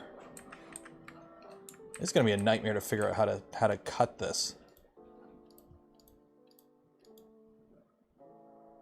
How am I gonna cut this? YouTube broken again? I don't know. We got 456 people here. 100 and something people have liked this. I don't know. Everyone, if you haven't entered yet for your chance to win some Polymaker filament, enter for your chance. Link in the video description. And then also, while you're down there, don't forget to like the smash button. If you're not subscribed to the channel, consider becoming a channel member. Patreon supporter if you want to help support the channel, the content I create, things I do, or gift memberships to others is another great way. Because you don't want to miss out for tomorrow's stream, because that's a giveaway stream. So you don't want to miss out for that. Okay, this one had a layer shift too. Right at the top. Wow, that's a really bad layer shift. Holy shit. Yeah, both these had, okay, this one had a layer shift. But not on this side. This one was opposite. So on the green one, the layer shift happened here, and this part was fine. On this one, this part has the layer shift, and this part's fine. Because they were both printed at the same time. Like both these right here, I literally sliced exactly the same way. Only on this one, the layer shift is on like right there. And on this one, it's right there. Because this doesn't have the layer shift. I don't know. Polymaker ships to Europe. I'm pretty sure. It might just take longer to get there. But as far as I'm aware, it's worldwide for the Polymaker giveaway. Thomas! CZK 100. Cheers. Appreciate it. What earphones do you have? These are the Galaxy Bud 2s. Yeah, the Galaxy Bud 2 Pros. I like them. They last longer than my iPod earphones or iPhones did, or whatever the heck the Apple ones are called. They last longer than that. I find them more comfortable. Although I find the noise cancellation isn't as good because I can't really get as good of a seal in my ear. My Chaotic Lab Tap V1 failed. Print the stock one out of plastic, or there's the Vitali one that you can get from a Etsy store. AirPods, that's what it is. AirPods, there we go. Okay, how am I gonna split this? How the hell am I gonna split this?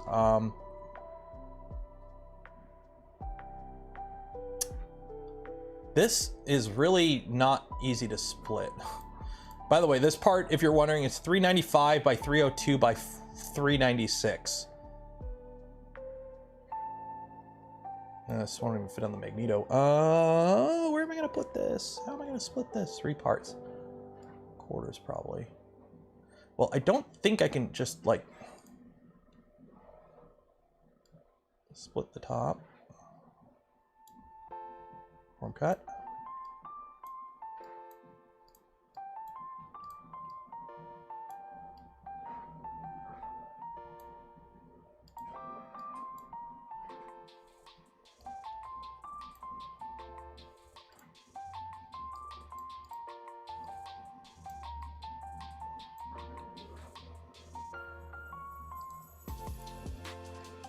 There we go. That'll work. Right?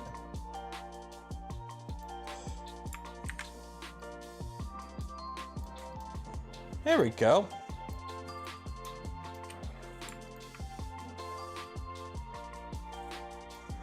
So there's that. Okay.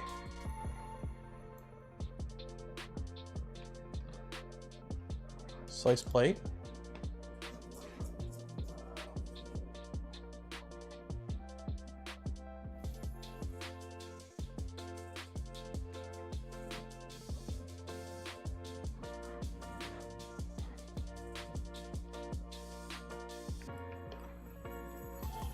This is fun.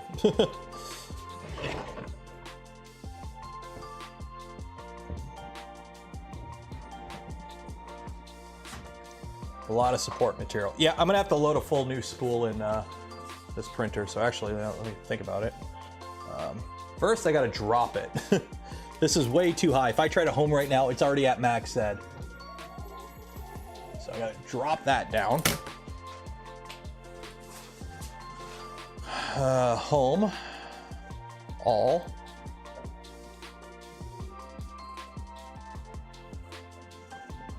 There we go.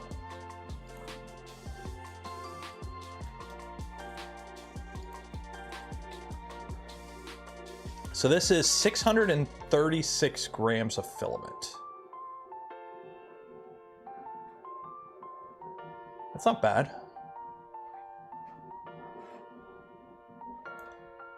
This is with 3 walls, 5 top, 5 bottom, 45% infill. We'll drop that to 25% infill.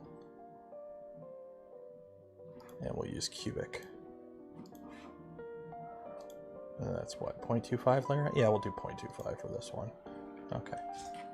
And then also I gotta heat up the bed.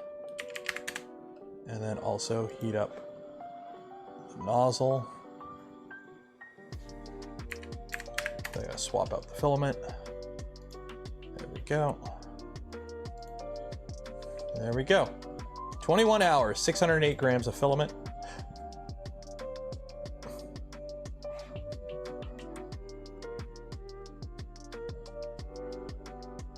Fun times. There we go. What slicer software? This is Orca Slicer. Okay, so I need to get a full spool of filament that is okay being completely consumed by this. I don't want to use the orange. No, I don't want to use the orange. Shit, it's either orange or purple. I ordered a bunch of like generic black filament from Polymaker, but it's not here yet. Light blue. Do I want to use light blue? Shit. What are you? Oh, you're empty. Damn it.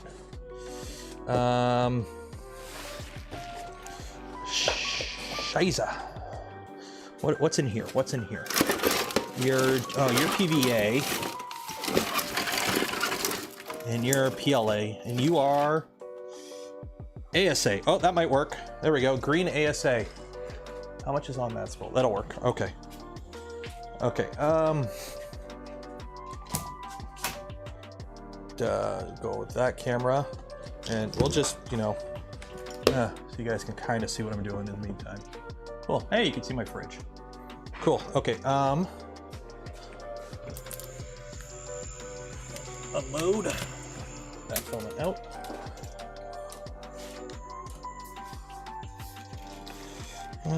Okay. Oh no, that came off. So let's. Hopefully, I've got enough on here. I'm really hoping this has got to be 600 grams. There's got to be at least 600 grams on here easily, right?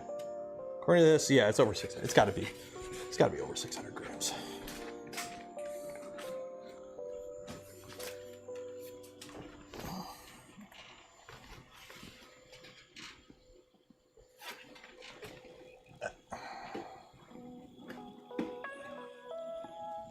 Yeah, come on, there we go. Yes, I'm still using the stick.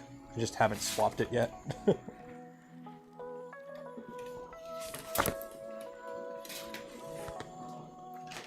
Alright, that filament goes there.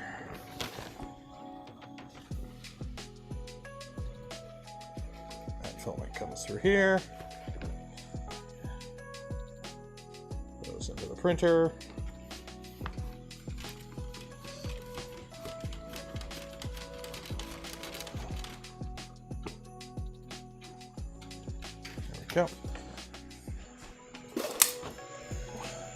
I've actually bent this PTFE tube so much from smashing it in the top of the printer.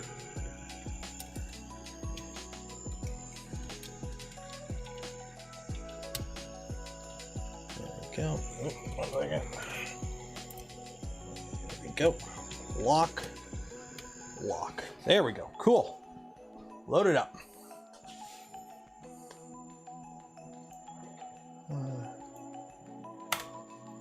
Okay, so now let's extrude and then retract. There we go. Okay, so that is that. Where are my tongs?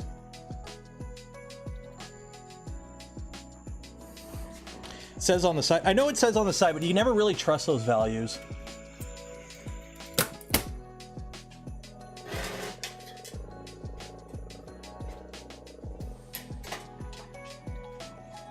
You can never really trust those values, I find.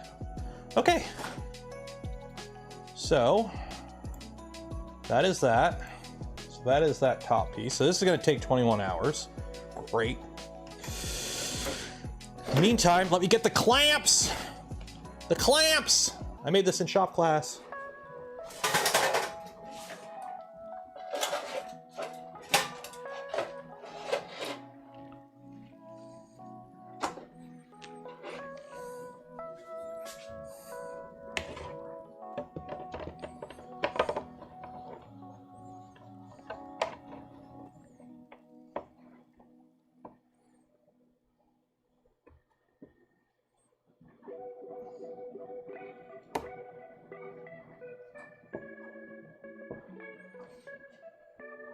There we go.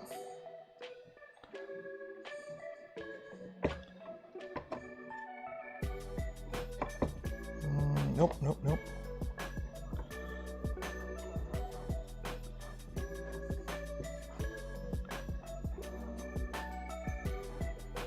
There we go. Clamped. There we go.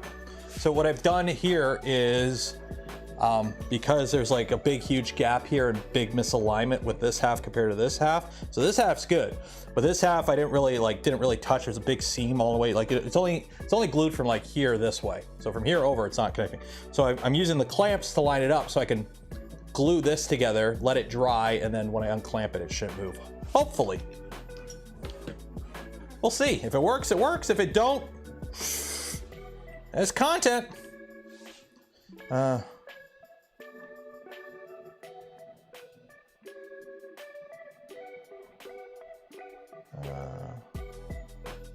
What's the blue past 6 self? Is that some sort of secret? Oh, the blue plastic. It's called a tarp. I don't think you guys want to see my lawnmower. On the other side of that shelf is like, this is my garage. On the other side of this shelf, I have we've got our bikes. I've got the lawnmower. I've got all my like yard stuff. I've still got a bunch of insulation that I got to make into sound deadening baffles that I never got around to doing. But it's my garage. This is my garage. I've taken over half of it to turn it into a studio, but the rest of it is still just my garage. Why would I have issues with my Logitech 69 weapon round type thing? But it works well for my Pi Zero. Depends on what version of Clipper you're running, what interface you're running, and if you're running Crow's Nest or not. Well, this one's got holes in it. 3D printing lawnmower mods now. I wouldn't really 3D print anything structural for a lawnmower. Because, you know, spinning metal at several thousand ripums is not really something you want to trifle with. I worked with somebody who slipped around their lawnmower and lost their foot. So lawnmower is not something I would really, you know, actively kind of mess with. Personally, that's me. Okay, so now I got to figure out how to shim this up. Do I have any more of the epoxy left, or am I all out of epoxy? I think I used up what was left of it the other day. Yeah. Dang it, I used what was left of my epoxy to fix the little guy's car. I don't think I have any more epoxy. I was hoping I could just epoxy it and let it dry. I also found this stuff. Somebody, like... So this is one of the things I found when I was cleaning out the garage before I turned it into the studio. I just threw it in here and forgot about it, and then I found it the other day. Flexible epoxy... flexible plastic epoxy repair kit. I'm assuming I could just use this as like an adhesive of some sort.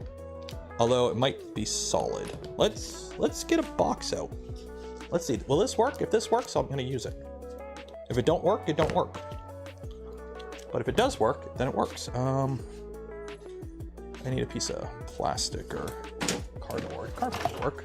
There we go. I have no idea if this will work. But I found it, and I've got it.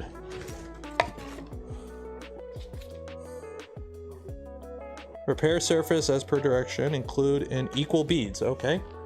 Yeah, it's 2-part. I think it's for bumpers, but it's probably too, like, I can't open it. I think this is like completely dead. Oh yeah. Oh, no. Oh, oh.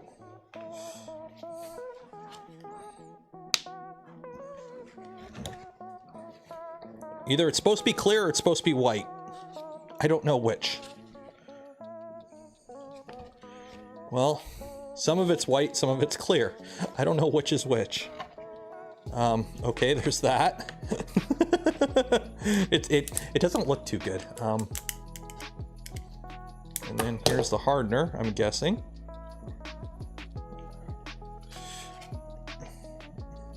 Oh, it's clear too.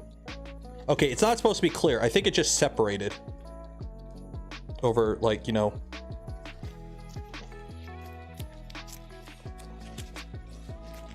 I mean, it might work. Let's find out.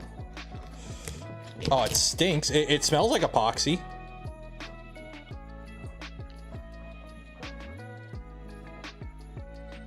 I mean, it smells like epoxy.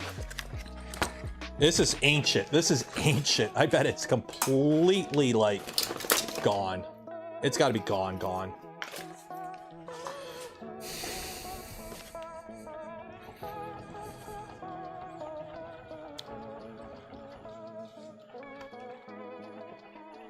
Actually, this might work. This might work. This might work. This might work. This might work. It's feeling like it's gumming up. Northern Customs, hello there. How you doing? This might work. Let me put a little bit more hardener in there, and this might actually work. Does it taste like epoxy? I don't know. But the fact that, like, it's supposed to be black and white, and it's not, it doesn't lend me a lot of credence to...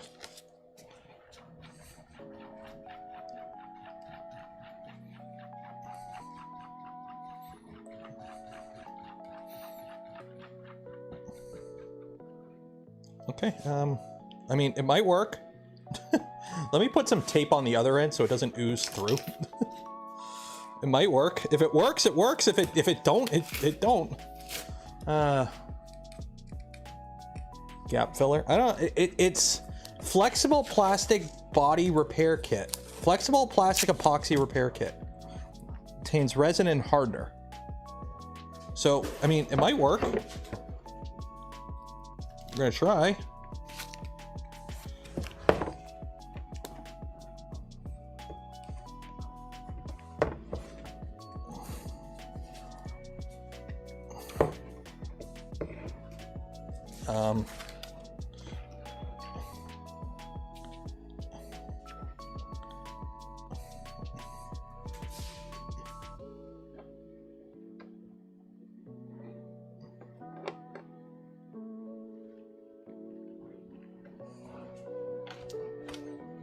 I have no idea if this is going to work. I mean, if it works, it works. If it doesn't, it doesn't. If it works, I'm going to use this for a bunch of stuff because I have a whole jug of it now.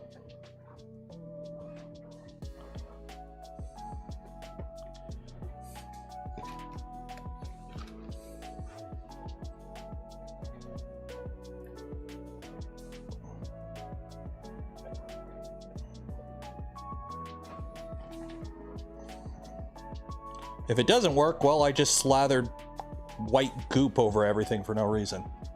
But we'll find out. I'm just gonna let it sit for a bit, and if he dies, he dies. Pretty much. That's the logic we're working on right now. Either this works or it doesn't. We'll find out. Okay. So let's print this. So print. So this is chest. We'll call this 1. Upload and print.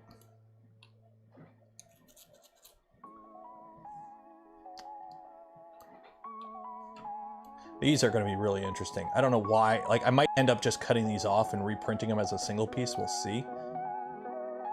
Why would you make the handle part of the actual design? Also, we do not have a lot of surface area touching. Hopefully the supports hold it down. At least it's on the inside. Yeah. I mean, it does feel like it's gumming up. But we'll see. It might take a while. How long does it even take to dry? Because normally I just buy a couple tubes of like dollar store 2-part epoxy and it works pretty good. Doesn't say how long it takes to dry. Does not say how long it takes to dry. And I know I'm well ventilated because it's an eye irritant and my eyes aren't watering, so we're good. Okay, so that's heating up. So now that that's that, how are we gonna slice this? Thinking one diagonal there, one diagonal there.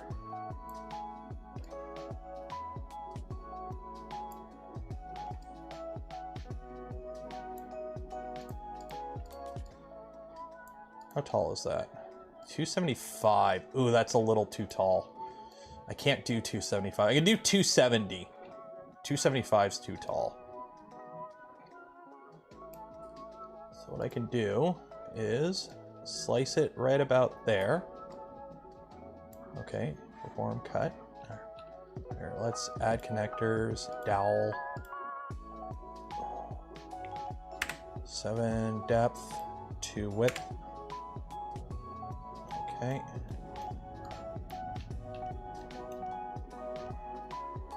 One, 2, 3. Oh, dang it, that's separate parts. 1, 2, 3, 4, 5. Some connectors. Yeah, so that's gonna be that. That'll work. Okay, perform cut. Okay, so you go there, you go there. Cool. And this.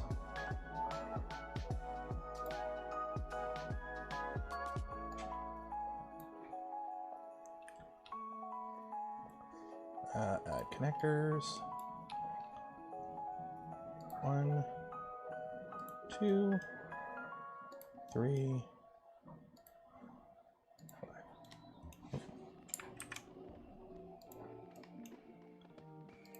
Okay, confirm connectors. Confirm cut. There we go. Okay. So this will go right there. That is big.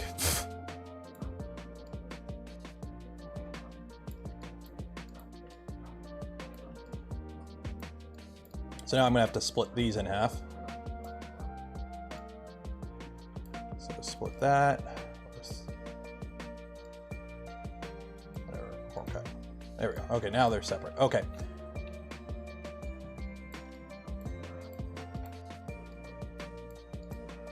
Can we rotate this? Try and get a bit more room. No, that won't work. So we actually don't want to rotate it. Will that fit? No.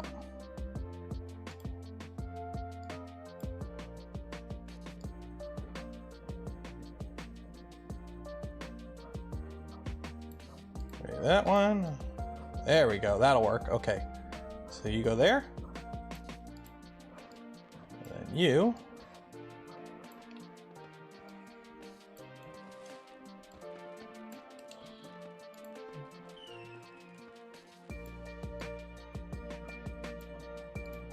right there.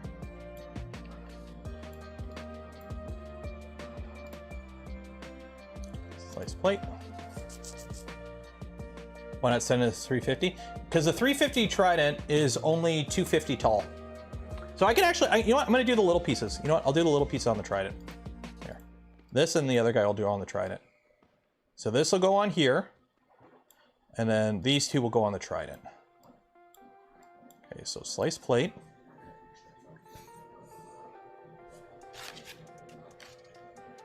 Okay, it now has the consistency of icing.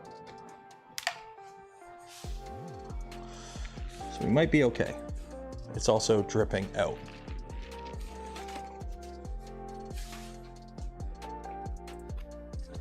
It's only a 9-hour print, damn.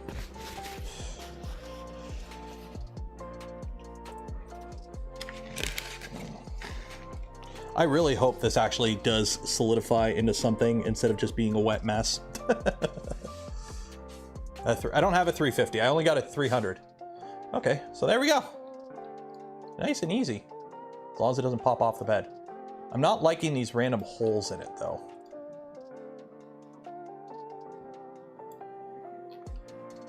Like the fact that this is barely connected. Like the walls are so thin in some parts. That barely touches, damn, that's gonna be interesting. That's gonna be really interesting to make it work. Okay, well, it is what it is. Okay, print. So we're gonna call this CHOW, upload.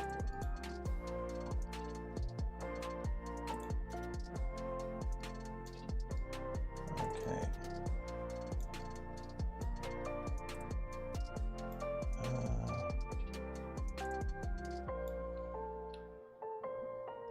Wait, no, 0. Preview. Is there any support over this? I want to put some support here.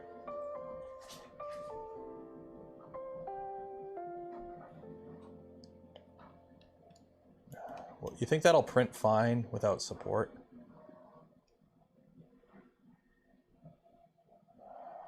You think that'll be okay? That'll be okay. That I'm not worried about. It's... Yeah, so I'm gonna have to basically glue on this top part here before I take this off so it actually sticks together. Fun times. Okay. Yeah, that should be okay without support. That should be okay without support. You know what, I'll just put a little support on there. Just a little.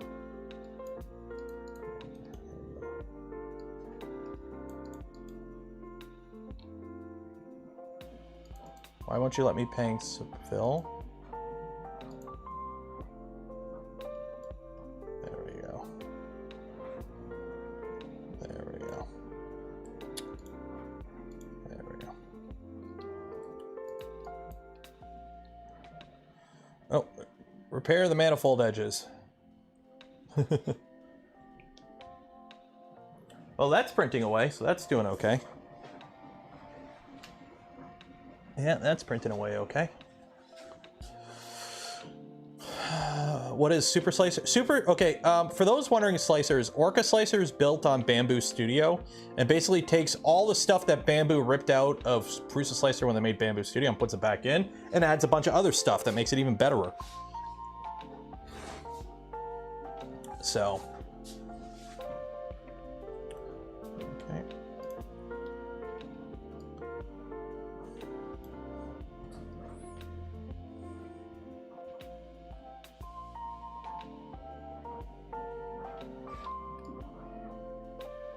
There we go. Okay. Right. Upload. So, oh shoot.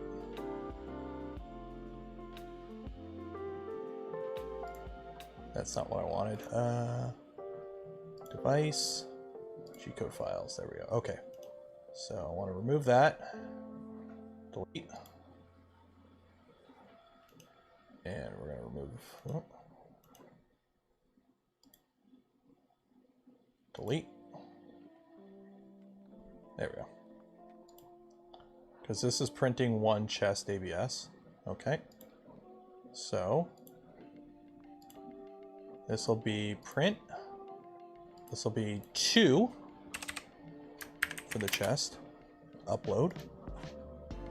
Okay. Let that do its thing. Come on, come on, come on. Good, that's done. Put you over there.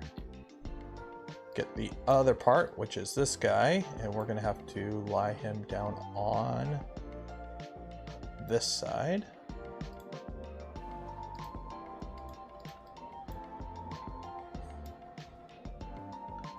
We're gonna have to rotate it ever so slightly.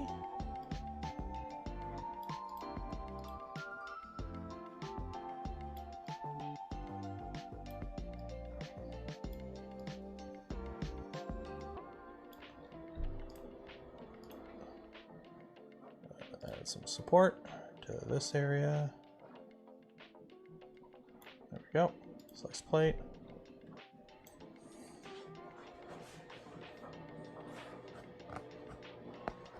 And there should be enough on that spool. Oh yeah, there's enough on that spool for that. Okay. I really don't like this gap in there, but I can fix it after. That's an easy fix. Okay.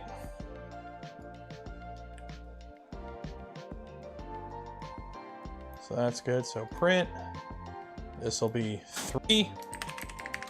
Chest ABS. Upload.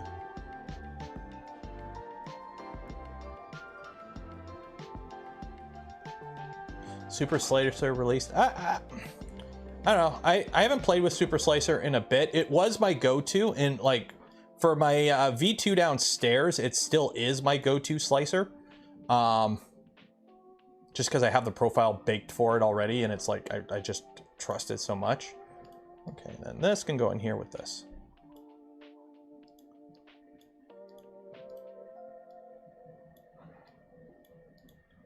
And rotate. That'll work. Cool.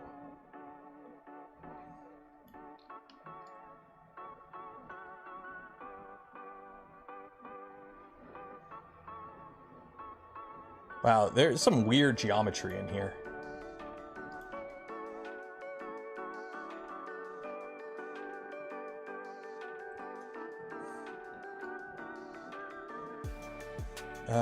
I probably gonna, oh yeah, I'm gonna need support. Other, tree auto, no, tree manual. Manual.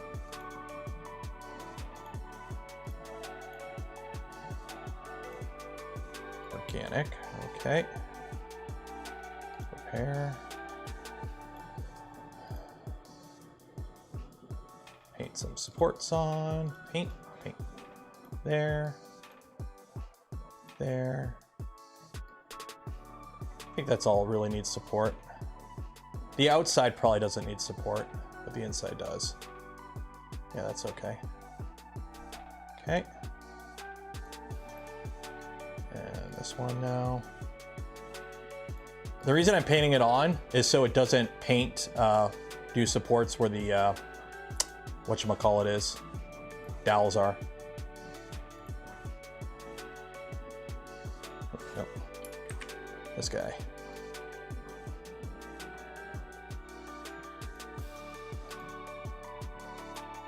Slice plate.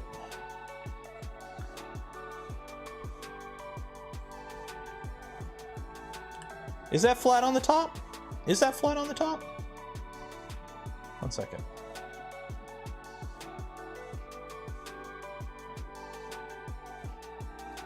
Oh yeah, that's not flat on the top, that's curved. There we go. That'll work perfectly. Bravo. Now, please tell me it's actually connected. It's not two individual parts. So it's like completely individual to right about there. Oh my God, that's gonna be a nightmare. Oh well, cool. Or, oh yeah, I don't have this saved. Okay, save. Where do you go? Printers. Papa Joey P. Actually, no, I did add, no, I thought I added Big Papa Joey P to this. Oh well, whatever. Okay, whatever. Gotta heat up the bed. And also make sure I slice it in the right material, which I did. Good. There we go. So now we wait. How's this? Is this actually... Oh, it is... Oh! It is epoxy, guys. It is actually gluing together. Yay! We do have epoxy. Oh, wow. That's actually... Wow, that dried up. Ooh, okay, that didn't dry, but that did dry. Cool, we do have epoxy. That is great. So I'm gonna let this cure for a bit, and then we'll... Awesome. That actually is epoxy. That's good to know. So now, I have got an absolute boatload of epoxy. Sweet. I'll take it. I'll take it. It's meant for rubber, so I'm assuming it'll stick to plastic.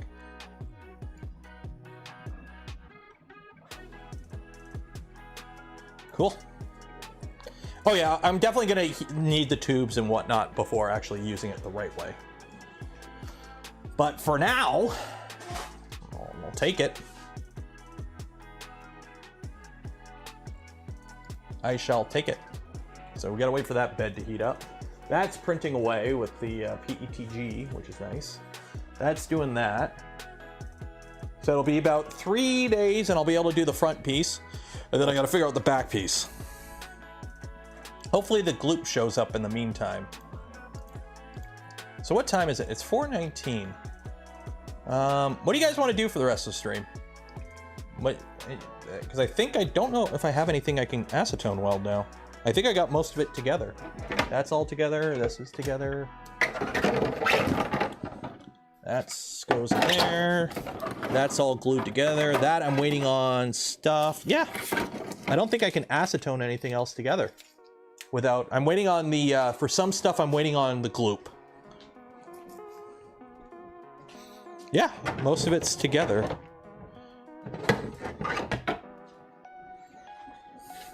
It's getting there. Oh, I'm gonna have to reprint this cod piece. Yeah, this cod, or the butt pad shit. That's garbage. Reprint the butt pad on the bamboo. After this print's done, reprint the butt pad on the bamboo. Remind myself of that. You're that, you're that, you're that.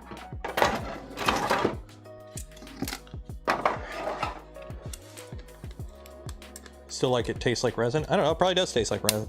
I'm not gonna try it.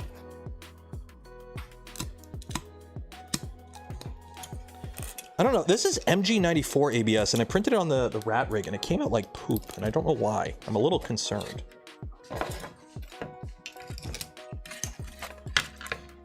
To be honest, I haven't had the most consistent quality of printing off that rat rig, or off the, yeah, the rat rig since I built it. It's not bad. I just kind of was expecting a bit more.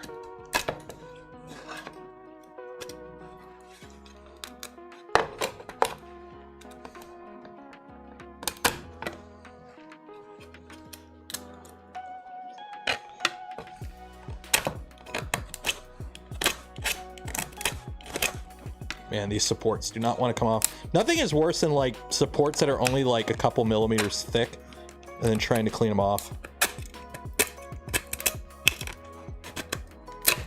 No, I'm not cutting towards myself. I'm holding the knife steady and pushing this into the knife, by the way.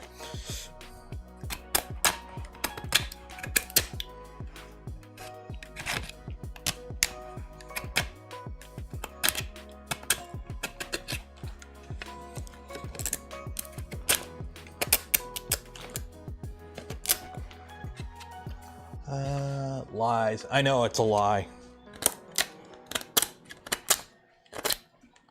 But I'm getting the supports off, so that's working. I gotta make these parts look good, because these sit on my feet. These sit like right at the very bottom of the feet, so gotta make them look good. There we go. Thoughts on filament recycling? Complete waste of time. Straight up, for the vast majority of people here, filament recycling is a complete waste of time.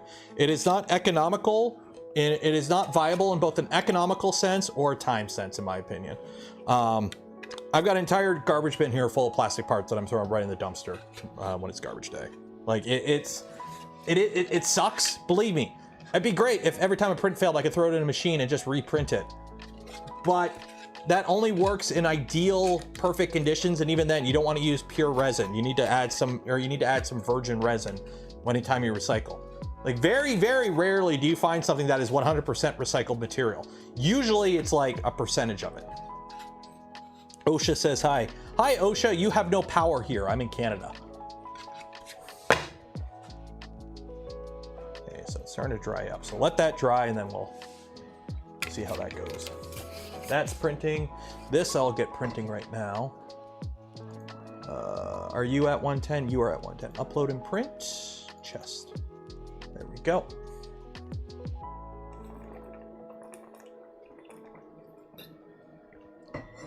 So yeah, so that's the thing with filament recycling. Like, believe me, it'd be great if we could all reuse it.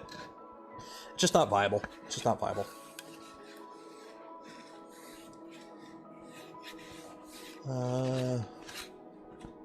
But what I believe you added percent.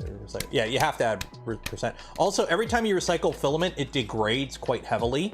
So it's not like you can continuously do it. You can only get a couple uses out of it at most. And then again, that's only some plastics. Some plastics are thermoset plastics and some are thermoform. If it's a thermoform, you can't recycle it at all. Although most FDM plastics are thermoset. Or I might be back. I might have gotten both of them backwards. But either way, there's two types of plastics. One you can recycle, one you can't. And yeah. Also, the moment you like contaminate your batch by having like, oop, I got a little bit of PETG in my PLA, it's pretty much all garbage. Ministry of Labor. Haha, I don't have enough employees to qualify for pretty much the vast majority of those. It's funny how many rules don't apply when you're a single person company. It's quite funny. Okay, so that's heating up. I need to get another light under there. I actually have lighting under these. Like, I did put up some lights, but they're like nowhere near bright enough to light up a printer. They're enough to come out here at night and see what the printers are doing, pretty much, and that's about it. Yeah, thermoplastic. I know. You know, I worked in the plastic industry for like 7-8 years. You think I would remember them, but I always mix the two up.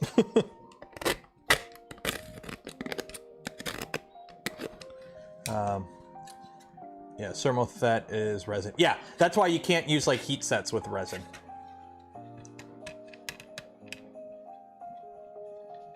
I recycle all my. You actually got waste management. Actually, do they know they are taking 3D printed materials, Ricky B?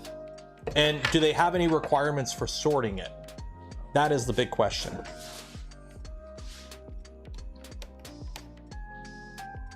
That is the big question. Because anyone can take it. But yeah. Filaments.ca that offer free shipping of used filaments if you have 50 kilograms or more. That is a lot. Also, that is crazy on them. Because imagine if I just showed up at your business and just gave you a 50 kilogram drum full of just all the random plastic that is in this room. You're gonna get ABS, you're gonna get ASA, you're gonna get PETG, you're gonna get PEC, you're gonna get PLA, you're gonna get, I think there's some PVA somewhere. You're gonna get glitters filled, you're gonna get different qualities of filament, you're gonna get different blends of the resin. As I sweep it up, you're probably gonna get some scrub screws and some other nuts and bolts off the floor. Some of it has oils on it, some of it has grease on it. Yeah, throw that in your hopper and make some filament.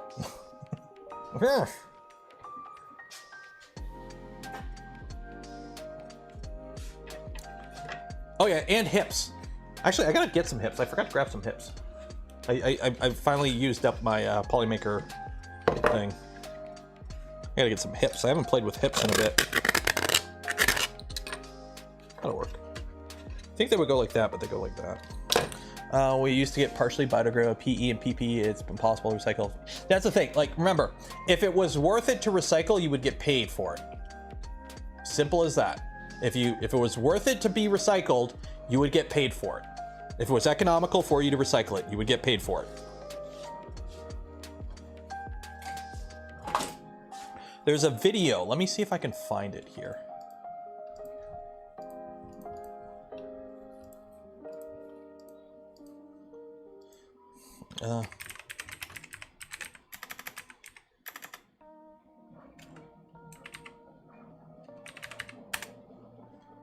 Is it a Windover video? I can't remember who it is.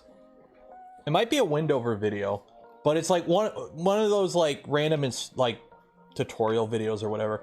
Basically, plastic recycling only really made sense for a while because most companies were taking like all the, other than like the big ticket plastic, like I think it's HDPE, high density polyethylene, what they use for like soap bottles, like that kind of thing is worth it, I think. And there's a few other very small niche types of plastic that is actually economically viable to recycle in North America. They took everything else, so like all your plastic bags and whatnot, they'd shove them in sea cans and they would ship it to a third world country like China to recycle.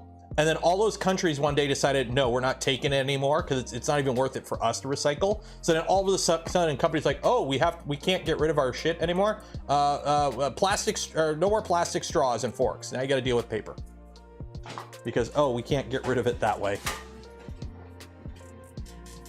Okay. Are you actually printing? Oh no, you are printing. Okay, we're good. I'm printing something dark on a dark bed. I couldn't see if it was printing. Dad was recycling the Capri Sun packet into pavers. They were pretty neat looking with. Here's a funny thing. Every time I see something like, oh, we're recycling plastic to make streets or something like that. Or do you know what the most recycled thing on the planet is?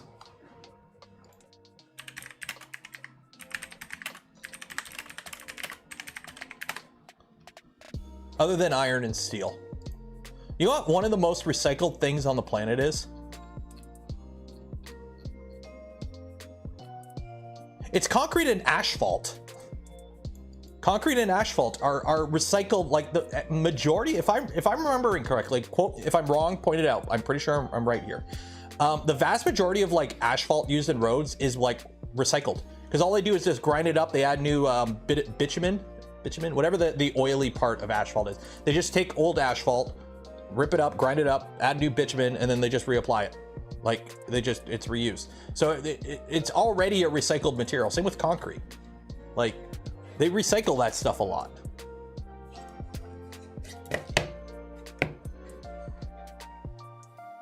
Send it to Michigan. Well, now you can drive up the 401. You see the trucks driving up the 401 with all the garbage. Okay, are we good?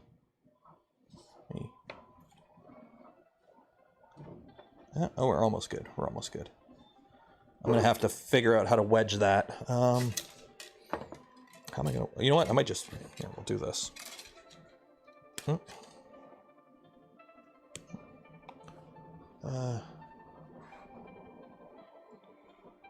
Cut up some filament. Shove it in the hole. See if this works. Because you got tape down there, so you should be good.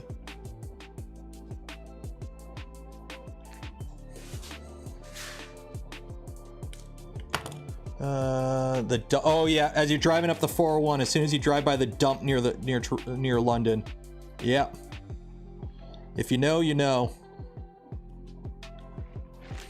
I love how everyone knows about that dump. Yeah, if the wind's blowing on a bad day and it's blowing over the 401, ugh. That shit rank. Nothing is worse than that.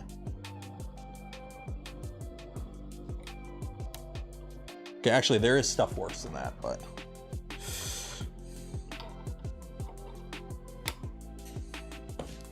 Okay, I should put gloves on for this, but it's one drop, so I'll be okay.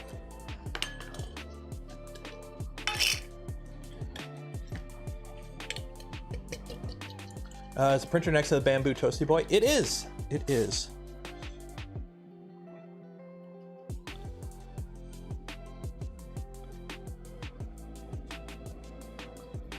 There we go. Hopefully that works. London, Ontario. Yeah, London, Ontario. Sorry, not London, England. Okay, you're printing. Yeah, you're good. You're printing. You're printing. How much time is left on that? 71%. Okay, sweet.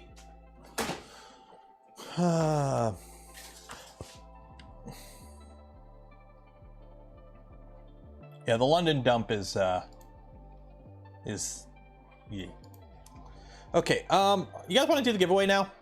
Okay, you know, I'm going to end the stream a little early today just because I got a bunch of stuff to do tonight.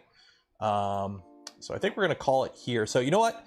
It is 5:33. I'll give you till 5:30, or correction, it's 4:33. We'll give you till 4:35 to enter. So if you haven't entered for your chance to win some Polymaker filament, link in the video description, enter for your chance, and then we'll do the giveaway, and then we'll call it there. Because, you know, as fun as watching paint dry is, that's pretty much what we're doing today. Although somehow I managed to have 465 of you here watching paint dry. So hey, if you want to help support the channel, the content I create, or the things I do, consider becoming a channel member, Patreon support, checking out any of the links in the description. Affiliate links don't cost you anything extra, go a long way in supporting the channel.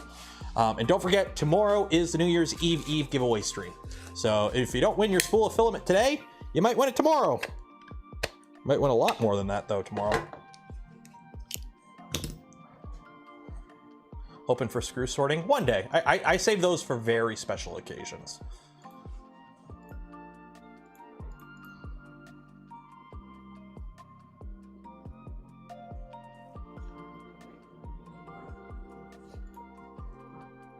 Stay until the end. What's at the end of Joel's video?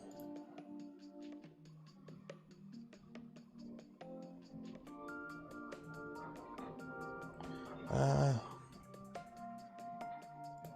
as always, high five. Oh, he must have said something. Oh, I did not see it. I'll watch it after. Okay. It was actually interesting. Okay, well now I'm going to see what what's going on, because apparently Joel was Prints at a high quality.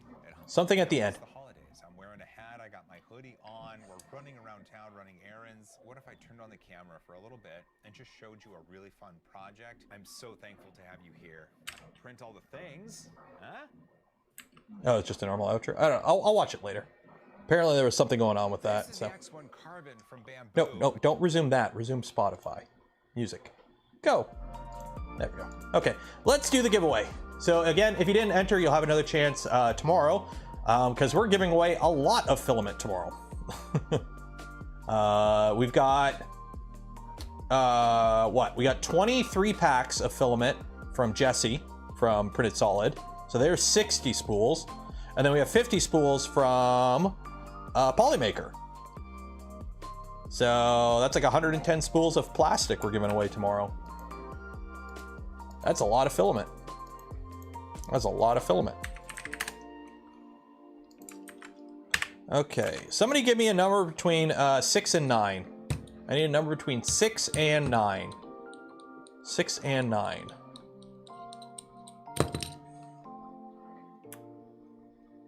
Seven. 1, 2, 3, 4, 7. Do we have a, oh, it's gonna be right here. It's gonna be right there. Oh, I lost it. Where is it? Where'd it go? I found it. Oh, there it is. Is that? No, there it is. It's gonna be right here. It's gonna be right here. I'm telling you, it's gonna be this. It's gonna be this time. It's gonna be this time. No, it wasn't. Sorcier 442. Sorcier 442. Congratulations, you have won yourself a spool of filament from Polymaker. You will get an email from me after the end of stream with information on how to collect your filament. So congratulations. Golf claps in chat. So yeah, so again,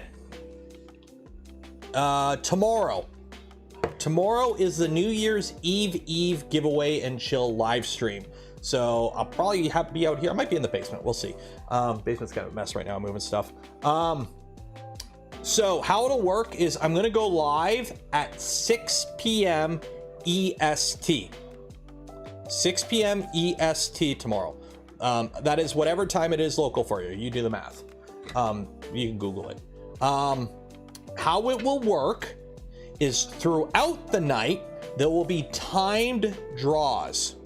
So for example, hey, right now we're doing the E3D gifts. So for E3D, we've got 3 Revo Voron kits with high flow upgrades. So we got 3 of those. So for the next 20 minutes, if you enter to win, you will be drawn for that. Okay. And then at the next time, after that's done, we'll do another thing for the next 20 minutes. And then when that's done, we'll do, and then also while the smaller things are going on, there will be the big ticket item. We have some printer kits to give away. Those big ticket items, you'll be able to enter at any point during the stream. And at, I'm thinking 11 p.m. EST will be drawn. So if you live in a place where it's Betty Bye time, you don't have to be here for the whole stream. You only have to be here for the stuff you're entering for, okay? So when the stream goes live, the entries for the big ticket items will also go live. So it'll be in the video description. There'll be a link. You click on it. The links aren't there. Don't ask yet. You'll figure it out. People have already asked you, where's the link? It's like, how many you know how many DMs I got? Hey, can I get a link to the GitHub for the custom firmware? It's like, no, it's not public yet. I said it in the video. But anyways, so how it will work is during the smaller giveaways, it'll be a link pinned in chat. So I'll just pin it in chat like, hey, for the next 20 minutes, this is where you enter for that. And then I'll draw that. And then when that's done, I'll put the next one up. And then the big ticket items, they'll stay up for the whole stream. You can enter at any point. And then the draw will be at 11 p.m. I'm aiming for 11. We might change it. I might move it, but at the end of stream. So I'm just going to say end of stream for now. So just enter those. And then anytime that you're actually here for the stream, you can enter for the as we go throughout the stream. So you don't have to be here to win, but you do need to be here to enter. And only some of the prizes you can enter at any point during the stream. Other things are going to be timed. So if you join at like 9 p.m., hey, you might have missed a few things, and it is what it is. So I figure 6 p.m. it's going to be a little late for the Europeans, but for everyone else, it's going to be a good time. And most people will be around. Stream topic, I don't know. I might just grab like the Prusa Mark IV and set it up here and just print something festive. Just so the printer's doing something. We have something to look at. And then, yeah. As for limit 1 prize per person. For the big ticket items, yes. For the smaller things, no. So if you win a spool of Polymaker filament, you'll be able to win the Silver Fox Industries gift card. Like, it's going to be, you can only win 1 prize per batch, though. So if I'm doing, hey, I'm drawing, you know, I'm doing all the Jesse filament spools. So that's 3 packs of 20. You can only win 1 of those. But if you win that, and then the next thing I do is Polymaker filament, you can win that. Okay? So pretty much everything you can only win 1 of, but it's per thing. It's not like, oh, you won a spool of filament at the very beginning of the stream. You can't win anything else for the rest of the stream. We're not doing that. So, okay, we're gonna call it there. I'm gonna figure out that I'm ending the stream early because I'm hungry. I need food. The family needs food. I gotta cook something, and I don't know what we have to cook because I've been living off leftovers all week. So I finally have to actually cook something today. So I gotta go figure that out. So we're gonna call it there. Hope you had fun today. This armor, again, there'll be the odd stream when we work on part of it, but a lot of this might end up being off-stream stuff once I get to the fit and finish stuff. Plus I have to make videos on it because I need to actually do content on my channel this year instead of just live stream constantly. So we'll see how much of it gets done on stream. But yeah, so we're calling it there. Hopefully video this weekend. 1 more Smurf video. I got a couple more I gotta get finished and done and whatnot. So yeah, so if you're not subbed to the channel, consider subbing to the channel. That way you don't miss out on any of the fun things. Ring the bell. Shout out to Polymaker for the spool of filament we gave away this stream and every stream. Link for them and more in the video description. Affiliate links don't cost you anything extra. Go a long way in supporting the channel. And for those that donate to the channel, gifted memberships to others, or became members of the channel yourself, I thank you. I would not be able to do the things I do, create the content I create, without your continued support. You make it all possible. So cheers. Yeah. So we're calling it there. Be safe out there. Wash your hands. Enjoy your weekend. And I will see you tomorrow night. Get back.